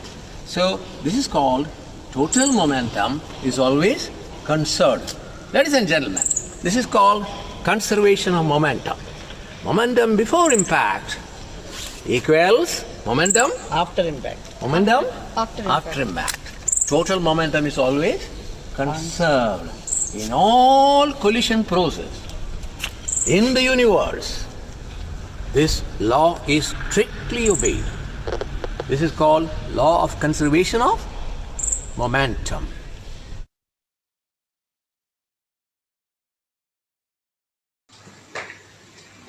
One way of explaining the law of conservation of momentum is using Newton's second law equation. Force applied ddt of P. P relates to momentum. So if F is 0, P remains constant, which implies law of conservation of momentum for closed systems where forces do not act from outside. The analogous form of Newton's second law in rotational mechanics is τ equals dL by dt. Τ refers to the torque acting on the system and L refers to the angular momentum. So if τ is 0, that is torque applied is 0, L is conserved. That means angular momentum is conserved in systems on which the external torque is 0. One way to demonstrate this is using a cycle wheel. This is a wheel, typical of a cycle. The cyclist, when he is riding on the cycle, you will see he is balanced. He doesn't fall. But if the cycle slows down and comes to rest, his cycle will fall. So unless it has got a stand, cycles cannot be put to rest. So all cycles have got a stand. Otherwise, we put the cycle there and go away. So under what conditions the cycle holds like this, and under what condition it falls? See, if you look at this typical wheel of a cycle, we recognize this is the axle, and somewhere here will come the center of mass or center of gravity of the whole structure. So the mass of the cycle, mg, will be applying a force downwards. So this force, exactly as I indicate with my finger, the force is directed downwards, and this is the point of support about which it can rotate. So because of the torque R cross F, what is R? R is the distance from this string to the center of gravity. So R cross F will give a torque and the cycle wheel falls down. So, okay. Now if I want to be in equilibrium, I have to apply a force upwards. Now this finger which I am having here holding applies again a torque in the other direction. So that is why the cycle is holding. But when the cyclist is on, when the cyclist is moving in a cycle, I can't grab like that. Now watch. What I am doing is, I am going to rotate the wheel at a fast speed, as if the cyclist is pedaling and he is going. So watch this. Cycle is very fast. Now I remove my hand. Cyclist is not falling. That is, when the external torque is 0, the angular momentum is conserved. What is the angular momentum? When the cycle is rotating, the angular momentum vector acts in this direction, as you can see in the figure. Force I am applying, the torque is R cross F, and this is where the angular momentum comes. So rotating wheels, because I leave my hand free, the torque is 0 and L is conserved. This is a beautiful way of demonstrating how angular momentum conservation is explained with a cycle wheel. One consequence of this is the cycle wheel rotates in the same plane. As you can see, when it rotates fast, it is in the same plane. Now, this explains how the planets around the sun are going in a plane. Now, I can imagine the sun and the earth, a system consisting of the sun and the earth. Let us see. Okay, I will put this place as the sun. Okay, let us assume that somewhere here is the sun. And now I am putting the earth on the orbit. I have magnets here, so I have put it on the orbit. So this is the sun-earth system. And now I can rotate. So the earth goes round and round the sun. But it always keeps the same plane. Why? Because if you look at the picture correctly, the sun and the earth, the distance r is this. The force acts along this line. And the force F and R are in the same direction. R is in this direction, the line along which, and F is also, these are all called central forces. And because of this, R cross F becomes 0. And when R cross F is equal to 0, angular momentum is conserved. So the plane in which the earth goes round and round the planet is also remaining constant. See, what a great implication law of conservation has got on the movement of heavenly bodies.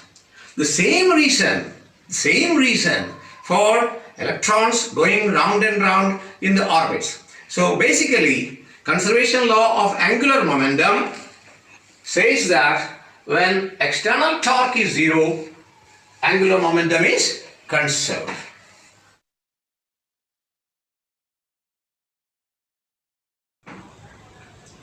We have seen already two conservation laws: conservation of momentum, conservation of angular momentum.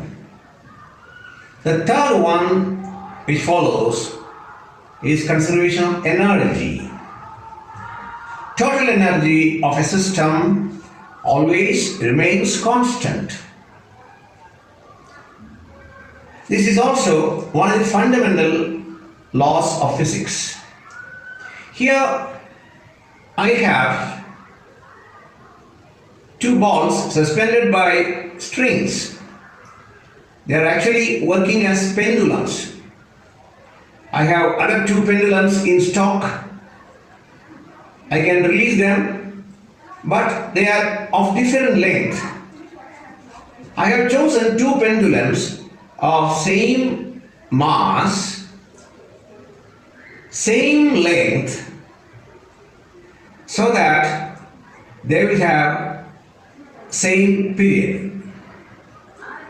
The period of oscillation of a simple pendulum, capital T equals 2 pi into root of L by G. L comes in the equation. G refers to acceleration due to gravity. So since these two pendulums are hanging in Earth's surface, they experience same G. So the period of oscillation depends only on the length. Now I have chosen the lengths as the same. That means the period of oscillation of the two pendulums is the same. So if I allow them to oscillate, they will always oscillate in phase the same time. So I adjusted the length such that these two pendulums will oscillate in phase, that is, they take the same time. So here are two pendulums of same length, therefore same period, and reciprocal of period is frequency. So these two are two oscillators of same frequency. Now, the energy of an oscillating body like this, any harmonic oscillator, is given by the formula energy 2 pi square m nu square a square. M refers to the mass, nu refers to the frequency, and a refers to the amplitude. So if you have two pendulums which have got same mass and same frequency, the only variable is amplitude. And so I can take in this particular experiment demo E proportional to a square, m and u being constant. So the energy of the oscillator in my case is a function of amplitude only. Otherwise, both the pendulums have got the same properties. Now this means if I oscillate them, the two may differ only in amplitude. So when one oscillates with an amplitude, its energy is proportional to a square, because frequency nu and mass m both are constant. Remember, E is equal to 2 pi square em nu square a square. So the energy of this pendulum, both of them are only amplitude functions.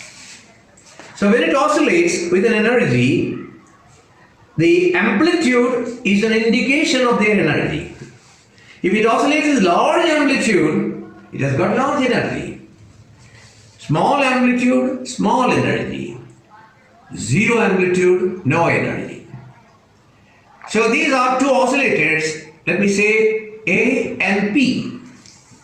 I am going to pump in energy to A, which means I am going to give an energy to A pendulum, this A. It oscillates with energy, but then you will see this also will start oscillating because they are connected, they are coupled pendulums. There is some way in which the energy can leak through. So if I oscillate this pendulum, this also will pick up oscillations. Let us try that. So I have to oscillate one of them in a plane. That's it. Now watch. This also picks up. This picks up the amplitudes. And now when this has got maximum amplitude, this is virtually stopped. Now this gets energy. It goes to maximum amplitude, and when it is maximum amplitude, this almost stops. And now you see they are handing over the energy to the other one. Now A is oscillating with an energy. Now A gives the baton to B. B picks up oscillations. Now B slows down and then A picks up. What does this mean? If the amplitude is maximum, then it has all the energy. As the amplitude decreases, its energy decreases and this energy increases. So once given an energy, it gives energy to the other system. But E1 plus E2, that is A1 square plus A2 square, is always a constant. This proves the total energy of the system is constant, and once energy is lost by pendulum number A, that will be the energy gained by the pendulum B, and vice versa. This is a beautiful proof for conservation of energy. I now will add one more pendulum to the scenario. Now there are three pendulums. I told you I have got pendulums in stock. Now let me call the names now A, B and C. All the three pendulums have got same mass, same length, and therefore its frequency will be the same. So all of them, when left free oscillations, will have the same energy. But I can control the amplitude. Now A, B, C. I am going to oscillate A and C. Both of them I am going to give them energy. Remember, amplitude is an indication of the energy. Now I am going to oscillate A and C. Remember, B is at rest. B's energy is going to be 0. A and C will have energy. But being coupled, this can also take the energy from A and C. Now let us see what happens. A and C oscillates. Closely watch. B picks up the oscillations and the energy of A and C decreases. But then B starts losing the energy and A and C starts picking up the energy. So total energy always remains constant. This is again a beautiful demonstration. E1 plus E2 is going to be E3. So this is a beautiful explanation of conservation of energy. For a closed system, energy always remains constant. Participants of the system may exchange energy, but total energy remains constant for a closed system. Now, so in the universe, whenever some energy is lost at some place, energy gained at another place, energy lost will be equal to energy gained, and that is a wonderful law behind physics, which is known as the law of conservation of energy. Thank you.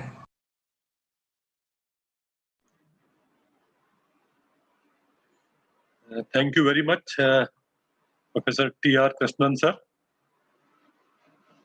Indian Association of Physics Teachers is celebrating Dr. D.P. Khandelwal birth centenary celebrations, under which lot of activities will be conducted throughout the year by the IAPT. Dr. Samantha is the coordinator of this IAPT DPK BCC program. So those who want to contribute in any way, they can contact Dr. Samantha, and for the science stage show, all are requested to contact Dr. Anant Krishnan sir.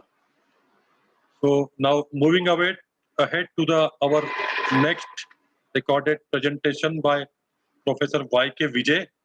Professor Y.K. Vijay is from University of Rajasthan, Jaipur. He is the senior and active member of IAPT.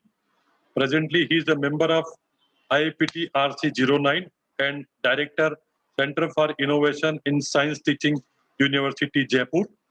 He was awarded Commonwealth and ICTP Fellowship. Professor Vijay has co-authored or authored more than 300 research papers in referred journals and conference proceedings.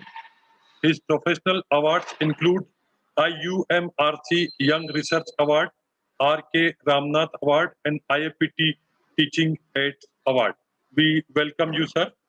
I request our technical team to please proceed for the pre-recorded video of Professor Dr. Y.K. Vijay. Thank you, sir. Good morning. My name is Y.K. Vijay, and I am presenting my stage show for the benefit of viewers on the experimental demonstration on quantum science in visible range. In fact, I have spent my time with the University of Rajasthan, where Professor D.P. Khandelwal was as a visiting professor, and he has inspired me to do physics through experiments, wonderful training which I got from University of Rajasthan with Professor Saraf. That is what I am narrating. So in order to celebrate the Professor D.P. Khandelwal centenary year, in fact, he has been inspiration to IAPT, and he stressed upon quality education, and every time he used to talk about the physics through experiment concept, and has developed a very good leadership in the country regarding the physics, and we are having the IPT started by him, and now we are having more than 8,000 members in the country throughout. In fact, when we talk about the centenary year celebration of quantum science, we cannot forget name of Dr. C.V. Raman, Meghnad Shah, and S.N. Bose, who have contributed a lot for the nation and the fundamental science.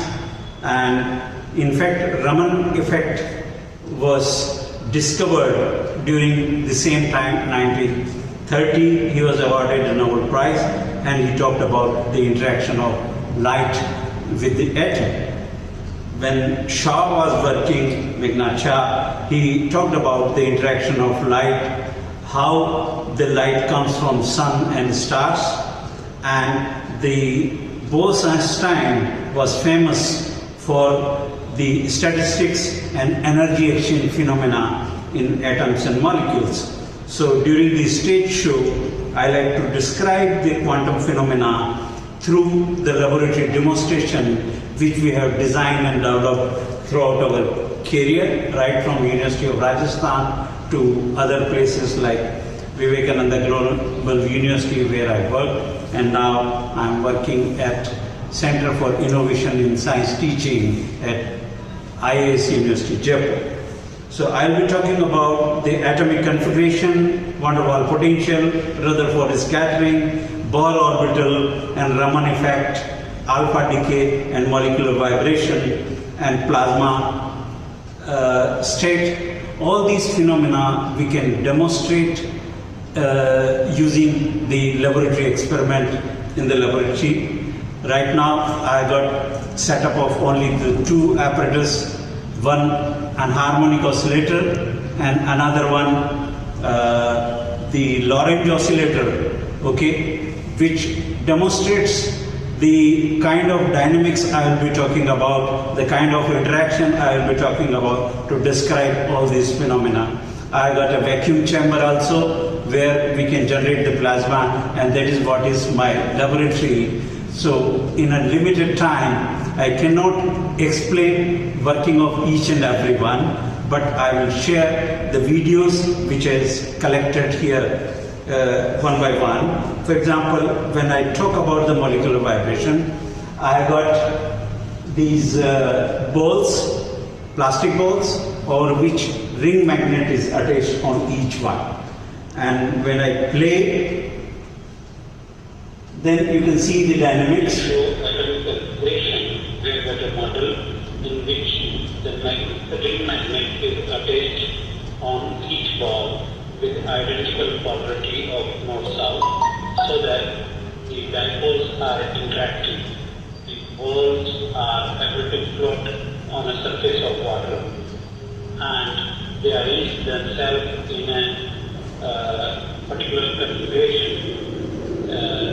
7 ball with hexagonal symmetry, 5 ball or 6 ball with pentagon symmetry, and when there are 4, they result into a cubic symmetry.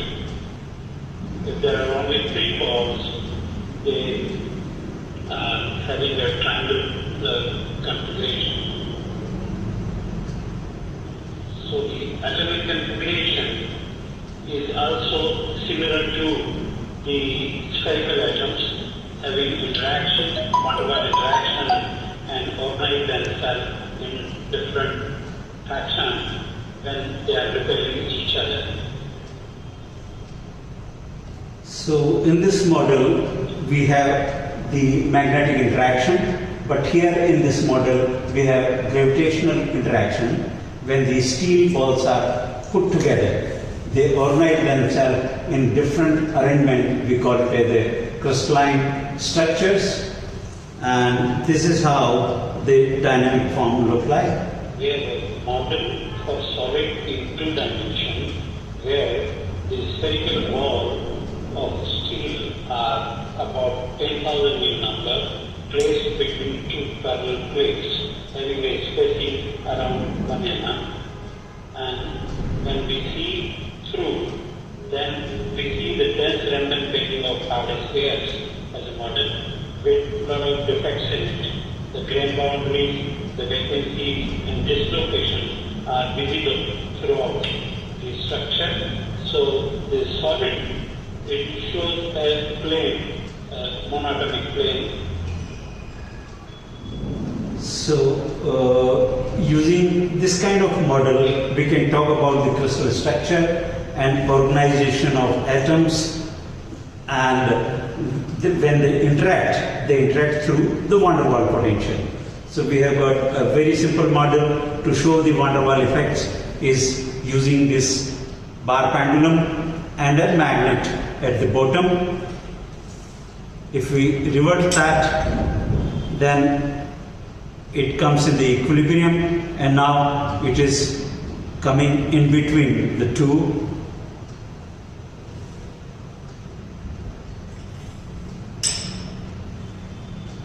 Now it is in the attractive mode, and we can control the force of attraction. So it is attracted by either one, this one or the other one. Okay, so it has two atoms potential, right? Two magnetic potentials close by. So this can swing from one to another.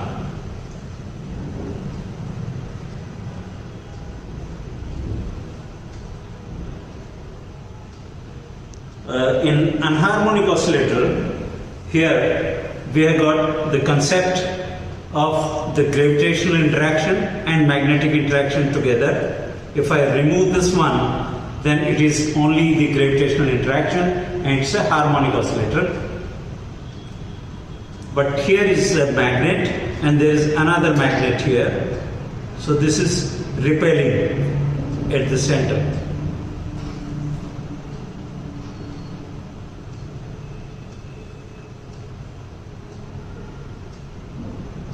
So when the kinetic energy is large, it can cross the barrier, but when the kinetic energy is small, it may not cross the barrier. There is very little damping in this setup, so that it takes a long time. I can increase the distance slightly or decrease the distance and arrive at a situation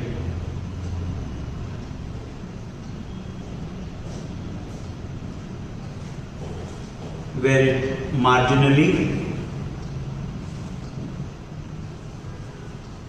passes and ultimately stops on either side. I don't know which side it will stop.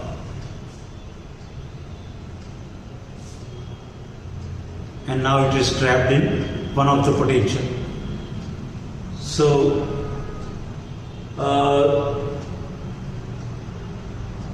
this is the video showing the same phenomena. Let me have the attractive potential with the single magnet here in place of two.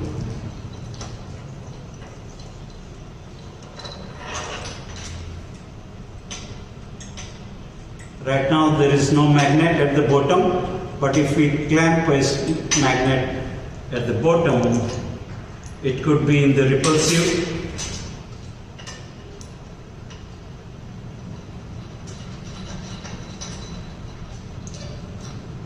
In the repulsive mode, it behaves like a circular pendulum, but in attractive mode,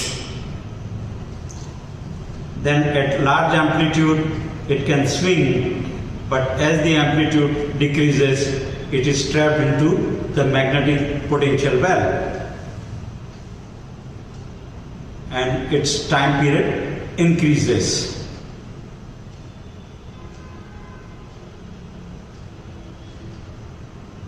So it's like bound electron, okay, electronic potential around the lattice. So using such models, we can teach the quantum science. In anharmonic oscillator, if you do a little modification by placing a spring mass system as a model for atom, then this bar pendulum behaves like a photon, and the interaction is similar to Raman's concept. What Raman says that as photon interacts with atom, sometimes the interaction is phase or sometimes it is out of phase. So this is an independent oscillator. This is independent oscillator. The interaction could be in phase or out of phase, so that the energy is transferred to this or from here to here. Okay, that is what is analogous to Stokes or anti-Stokes line, and this is how the dynamics looks like.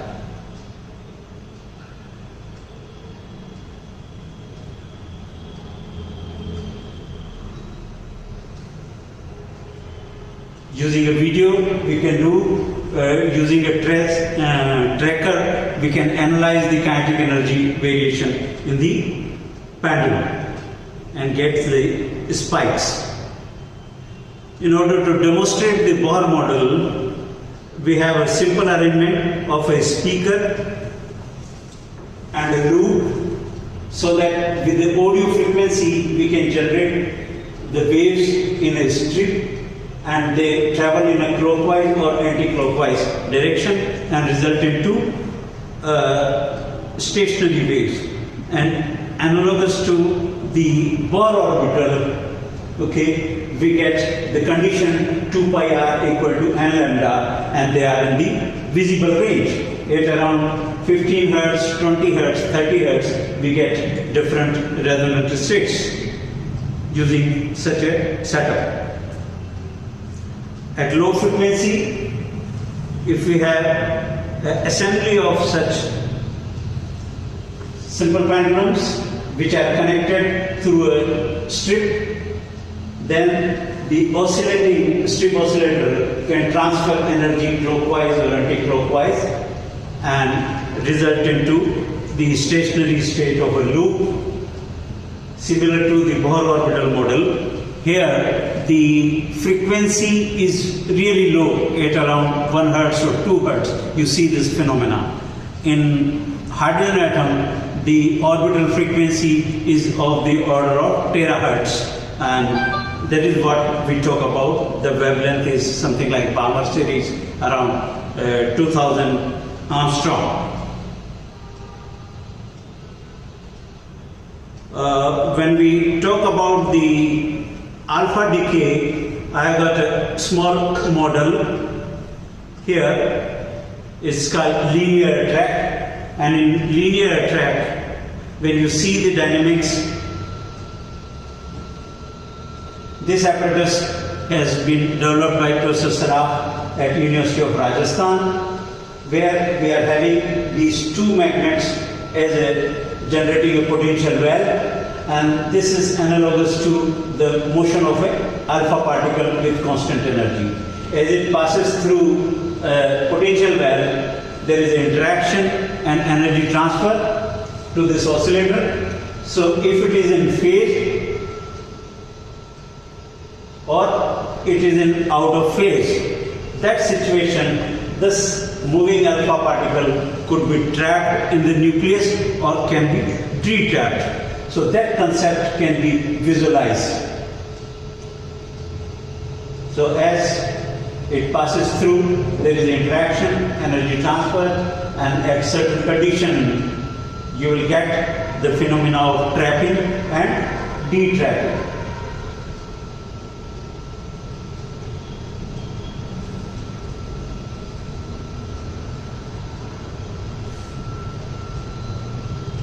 It still escapes. Now it is trapped and escapes. This is like decay of alpha particle. So alpha particle exists inside the nucleus and it decays out. The probability of decay. These are some models which student can make in their laboratory using their toys like balls, plastic balls. For example, he wants to develop a methane molecule, then one big ball with 4 small balls at 110 degrees separation, and they are attached with a spring. and again they are mounted on a speaker with a spring so that we can transfer a periodic energy. So this is a molecule, and we want to study the resonance state of a molecule in place of simple pendulum or a compound pendulum. Then what we do is connect a signal generator and see the vibration states. And this is analogous to the water molecule. We have oxygen and 2 hydrogen. Again, these are the bonds, and you see the dynamics, how they look like. When you adjust the frequency, at a particular frequency, the whole molecule vibrates, agitates this way. This is what we call it as a torsional mode of vibration. But when we change the frequency at another frequency, these balls vibrate longitudinally, and we have vibrational mode or stretching mode of vibration.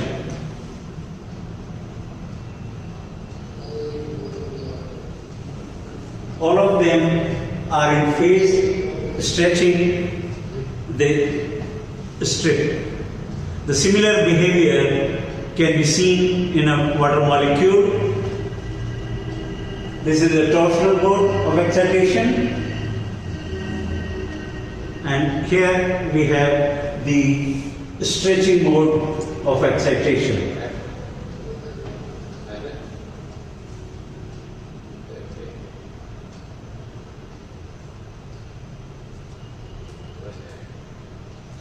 This is a simple demonstration of Rutherford scattering through laboratory experiment. What we have is a ring magnet placed on a circular dial. And this is a bar pendulum again, long bar pendulum with a magnet here, analogous to the positive alpha particle, and a similar pole like north pole of a ring, like a nucleus, and does the scattering. When you want to change the energy, kinetic energy, you release this pendulum at different distance, and when you want to talk about the impact parameter, okay, then you place this ring in the center or away from the center and study the dynamics.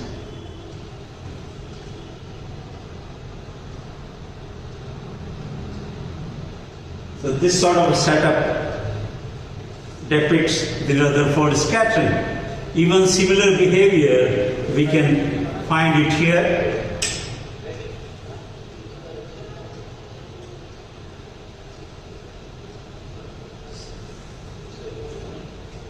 A single pole magnetic scattering.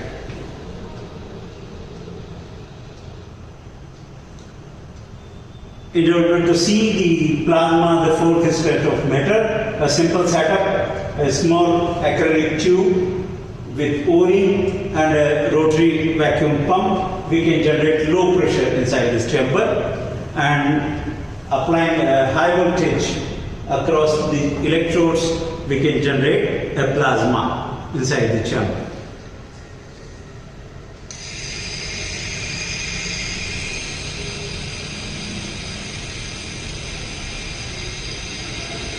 As the pressure reduces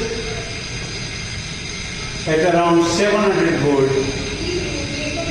you see the gas discharge starts.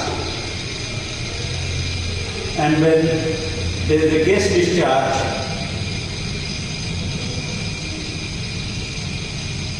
the positive ion drift to the negative electrode, and the electrons are collected by the positive electrode, and you get a gas discharge. And that is how the localized plasma can be generated in a small chamber, and that is what is it? Basically the fourth state of matter, where we have the neutral gas atoms and the ionized atom as well as electron. They are in dynamic equilibrium. As you change the pressure, they recombine and become a neutral. Okay?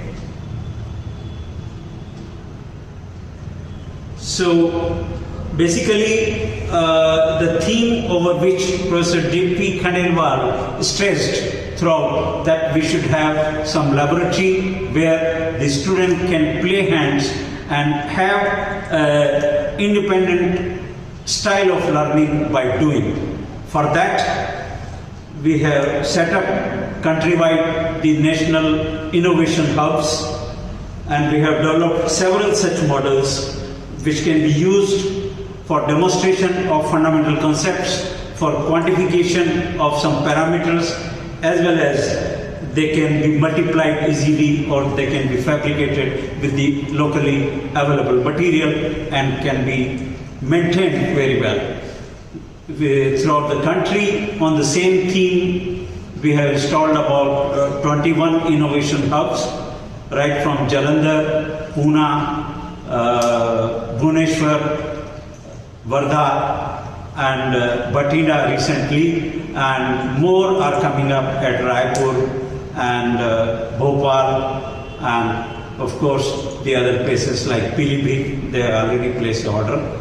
Couple of innovation hubs are installed within the country, within city Jaipur.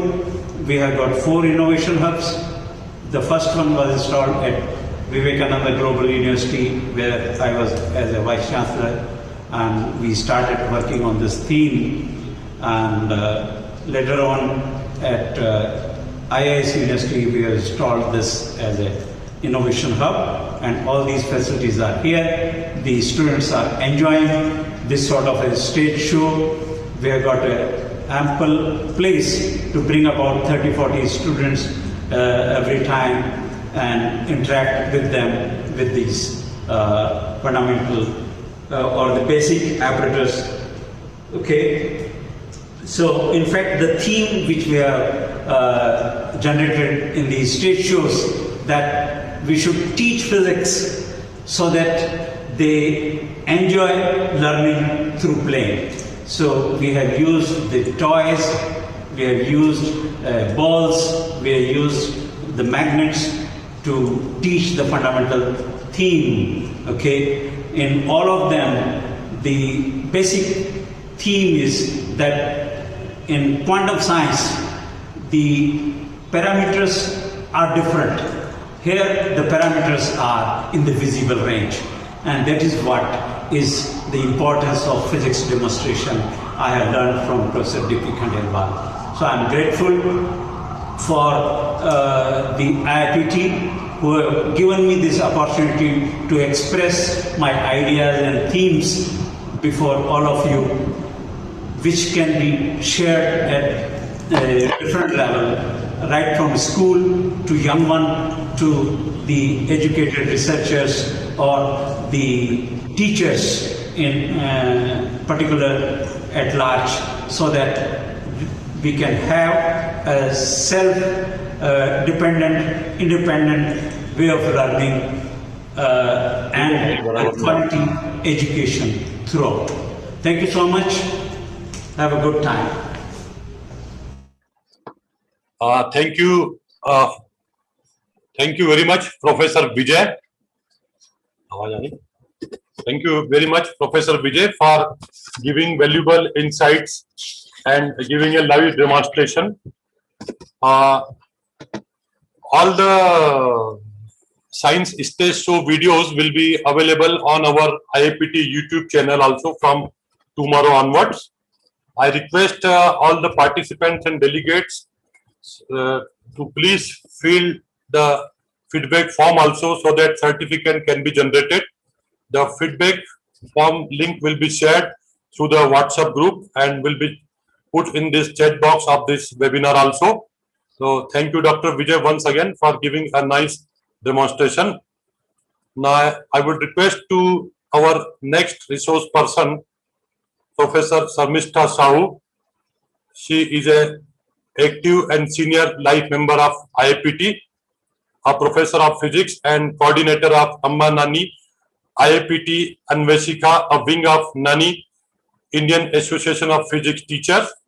Dr. Sarmistha Sahu have received National Competition of Innovative Experiment Award 6 times. She has also received National Competition of Innovative Computational Physics Award 3 times. She has conducted many workshops and science demonstration, interactive lecture and demonstration throughout the country. She has completed 3 UGC minor research projects also. We are very fortunate to have you with us, ma'am. We welcome you on behalf of Indian Association of Physics Teachers. So now I would request our technical team to please proceed with the pre-recorded video of Professor Samishta Sahu.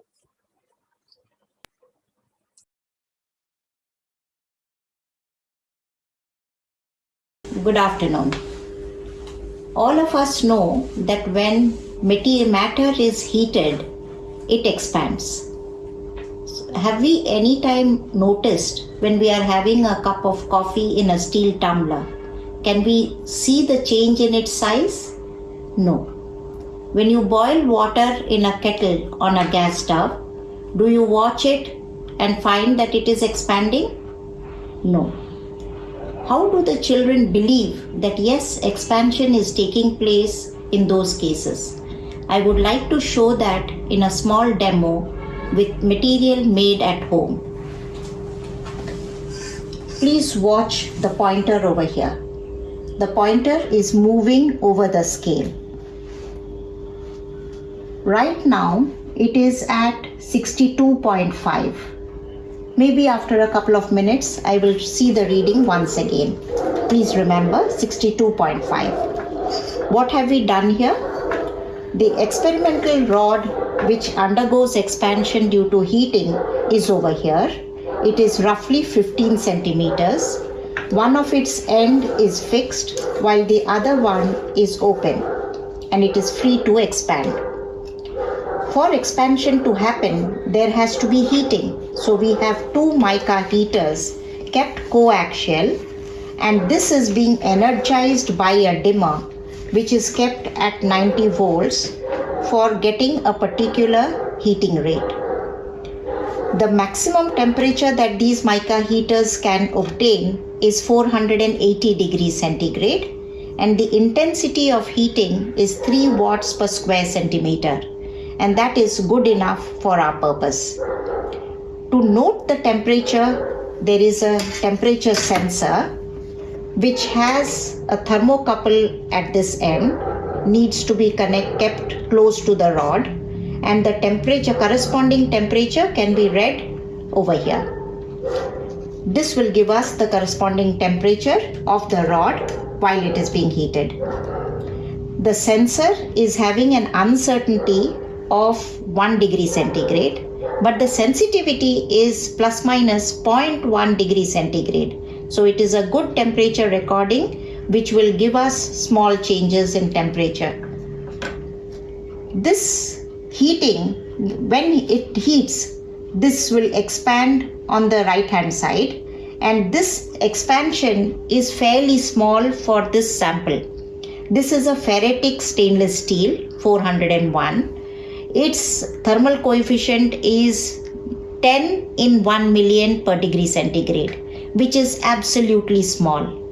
So in a naked eye, if you increase the temperature by 1, 2, 3 degrees or even 100 degrees, the extension will be so small that you cannot observe it in your naked eye.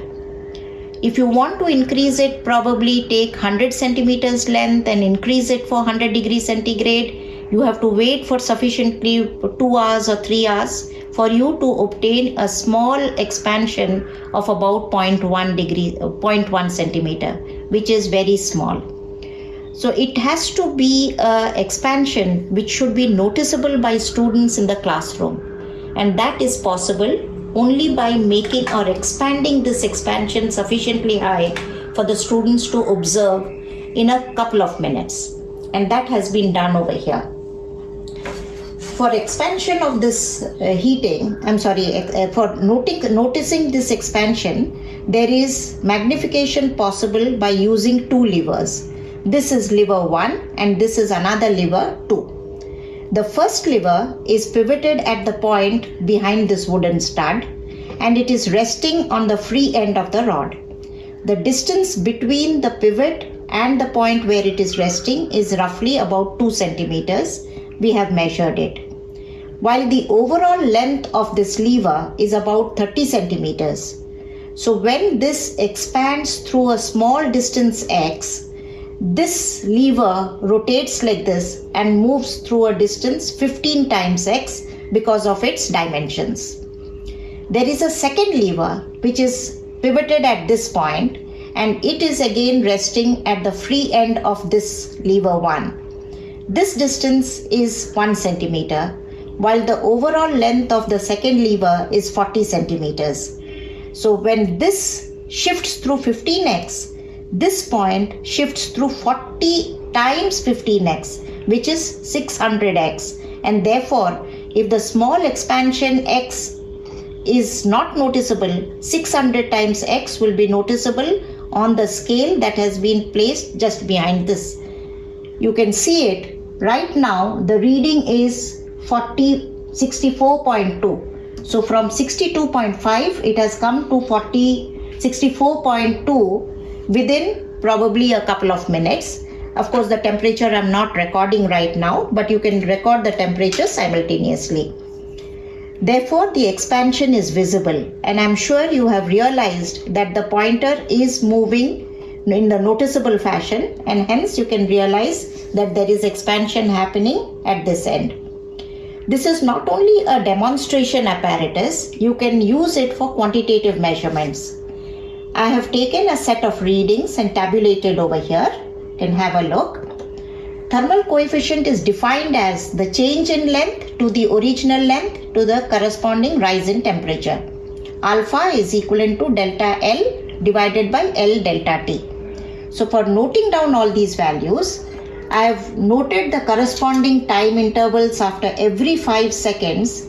I have noted the corresponding temperatures and the pointer readings, the pointer positions over here. And from this, I have plotted two graphs. The first one is between the change in length versus the change in temperature, which turns out to be a straight line. And from that, we have calculated the thermal coefficient to be 8.7 into 10 to the power minus 6.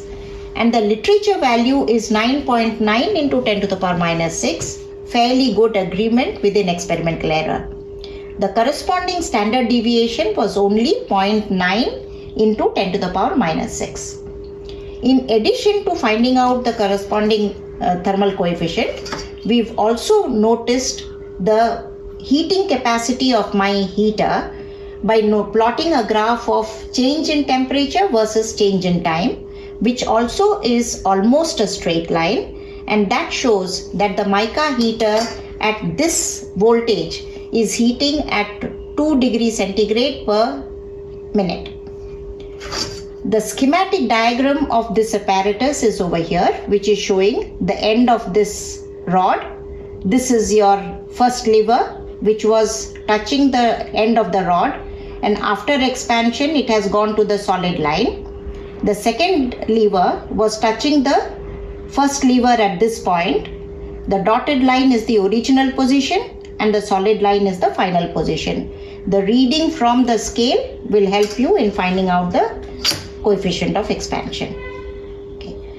Now this is an apparatus which can be used in the classroom to show demonstration, and probably the children will realize what expansion means and how it happens, and therefore they can relate it to present real thing life. Thank you. We saw something about linear thermal expansion. In that demo, the rod expanded because of heating. Let us apply it to elsewhere. Here is a ring with a handle and there is a sphere. The sphere has a diameter smaller than that of the inner diameter of the ring. That is why very clearly it goes in and out without any problem. Now let us heat one at a time. I've heated this sphere. Let us do that action once again. Oh, it's not going in. What do you think happened? It's not going anymore.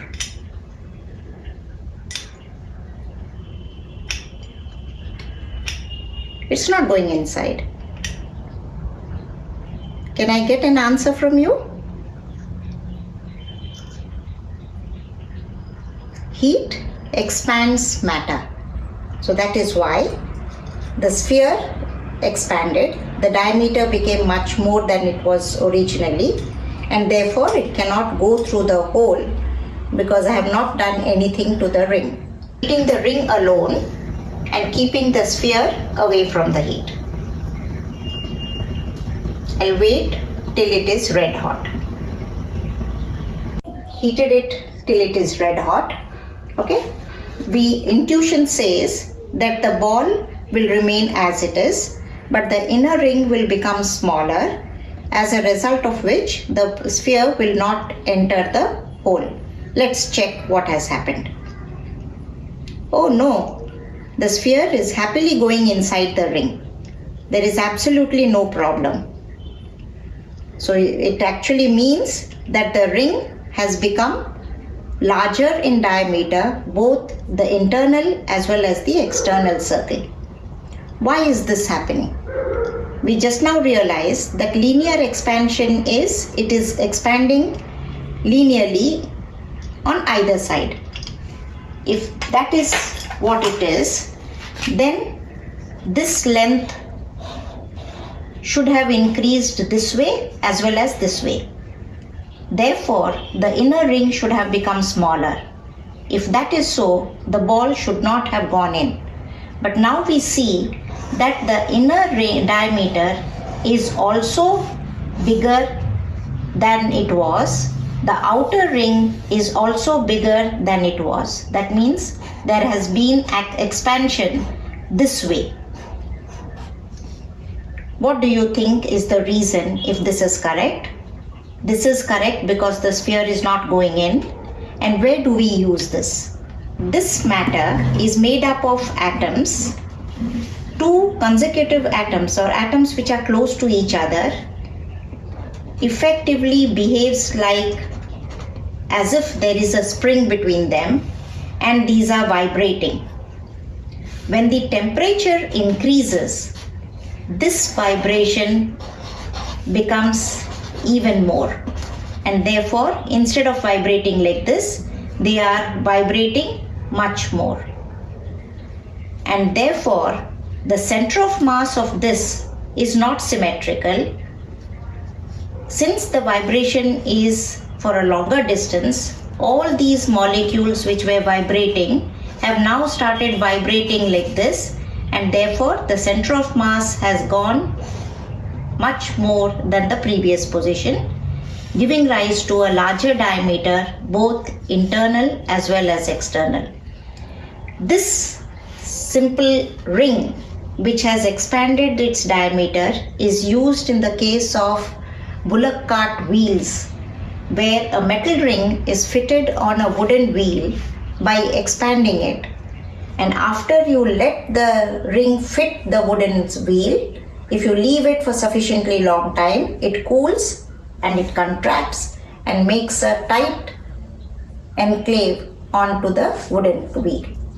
In this experiment, let us watch what is happening to air when it is heated. So for that, I have taken 3 containers. This is the empty container. Is it empty or is it full of air?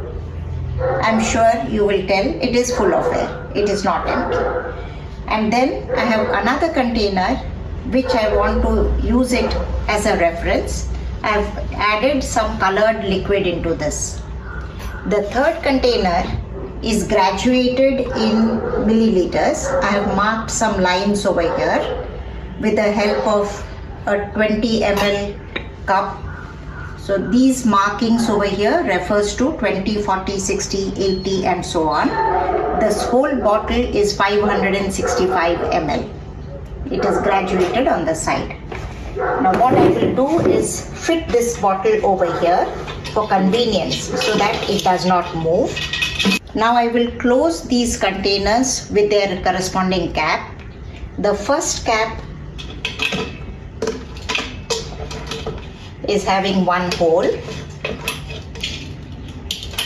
which is sealing the air kept inside the container.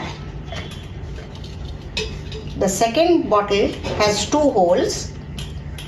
One of them is connected to the first container and the second one is inserted into the third container.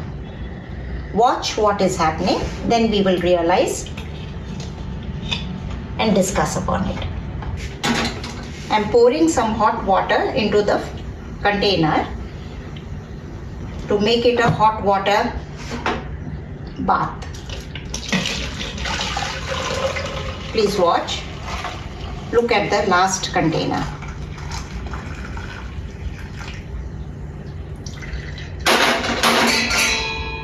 The air that was present over here is obviously expanding. It is going through this pipe.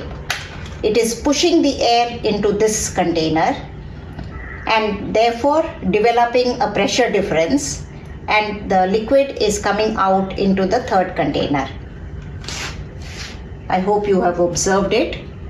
The amount of liquid that is come over here is 20 ml. The original bottle in which air was present is 1300 ml. Can we find out the coefficient of expansion of air from this experiment? Please suggest. Coefficient of expansion, volume expansion of air is defined as the change in volume divided by the original volume into the rise in temperature. The air was at room temperature, which is 24 degrees centigrade. I added hot water, which is at 80 degrees centigrade. Please calculate and find out mentally. Thank you. Let's watch the liquid expanding. In this tube, I filled it up with liquid. It is sealed at both the ends, except there is a capillary tube inserted into this cap. The capillary tube right now is empty. So the volume of liquid is the volume of this tube alone. I'm dipping the tube in hot water.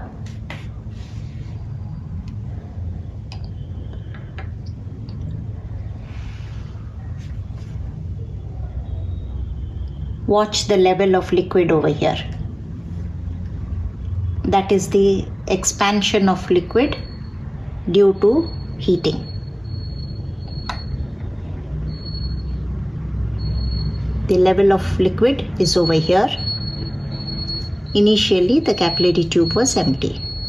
So in this module, we have visualized the expansion of solids, gases, and liquids. Thank you very much for watching the video. Thank you, Professor Sarmishta Sahu Madam. I can see that the family members of Sarmishta Sahu Madam are also enjoying this physics stage show. Thanks to you, the physics family. So with this, we are coming to closing of this Khandelwal Science Stage Show program. Now, for the vote of thanks, I would like to invite Dr. O.P. Sharma, EC member, Delhi and Haryana, for proposing the word with the vote of thanks. Over to you, Dr. Sharma. Thank you, Dr. Uttam Sharma ji. Thank you very much to all of you. Respected Professor S.B. Volankar, Chairman of today's session of the program on observance of National Science Day as a part of DP Khandelwal birth centenary celebrations. Our most valued invited experts of today's program, guests, ladies and gentlemen. It's my privilege to propose a vote of thanks at the end of second day's concluding program as a member of the organizing committee of the Professor Khandelwal Stage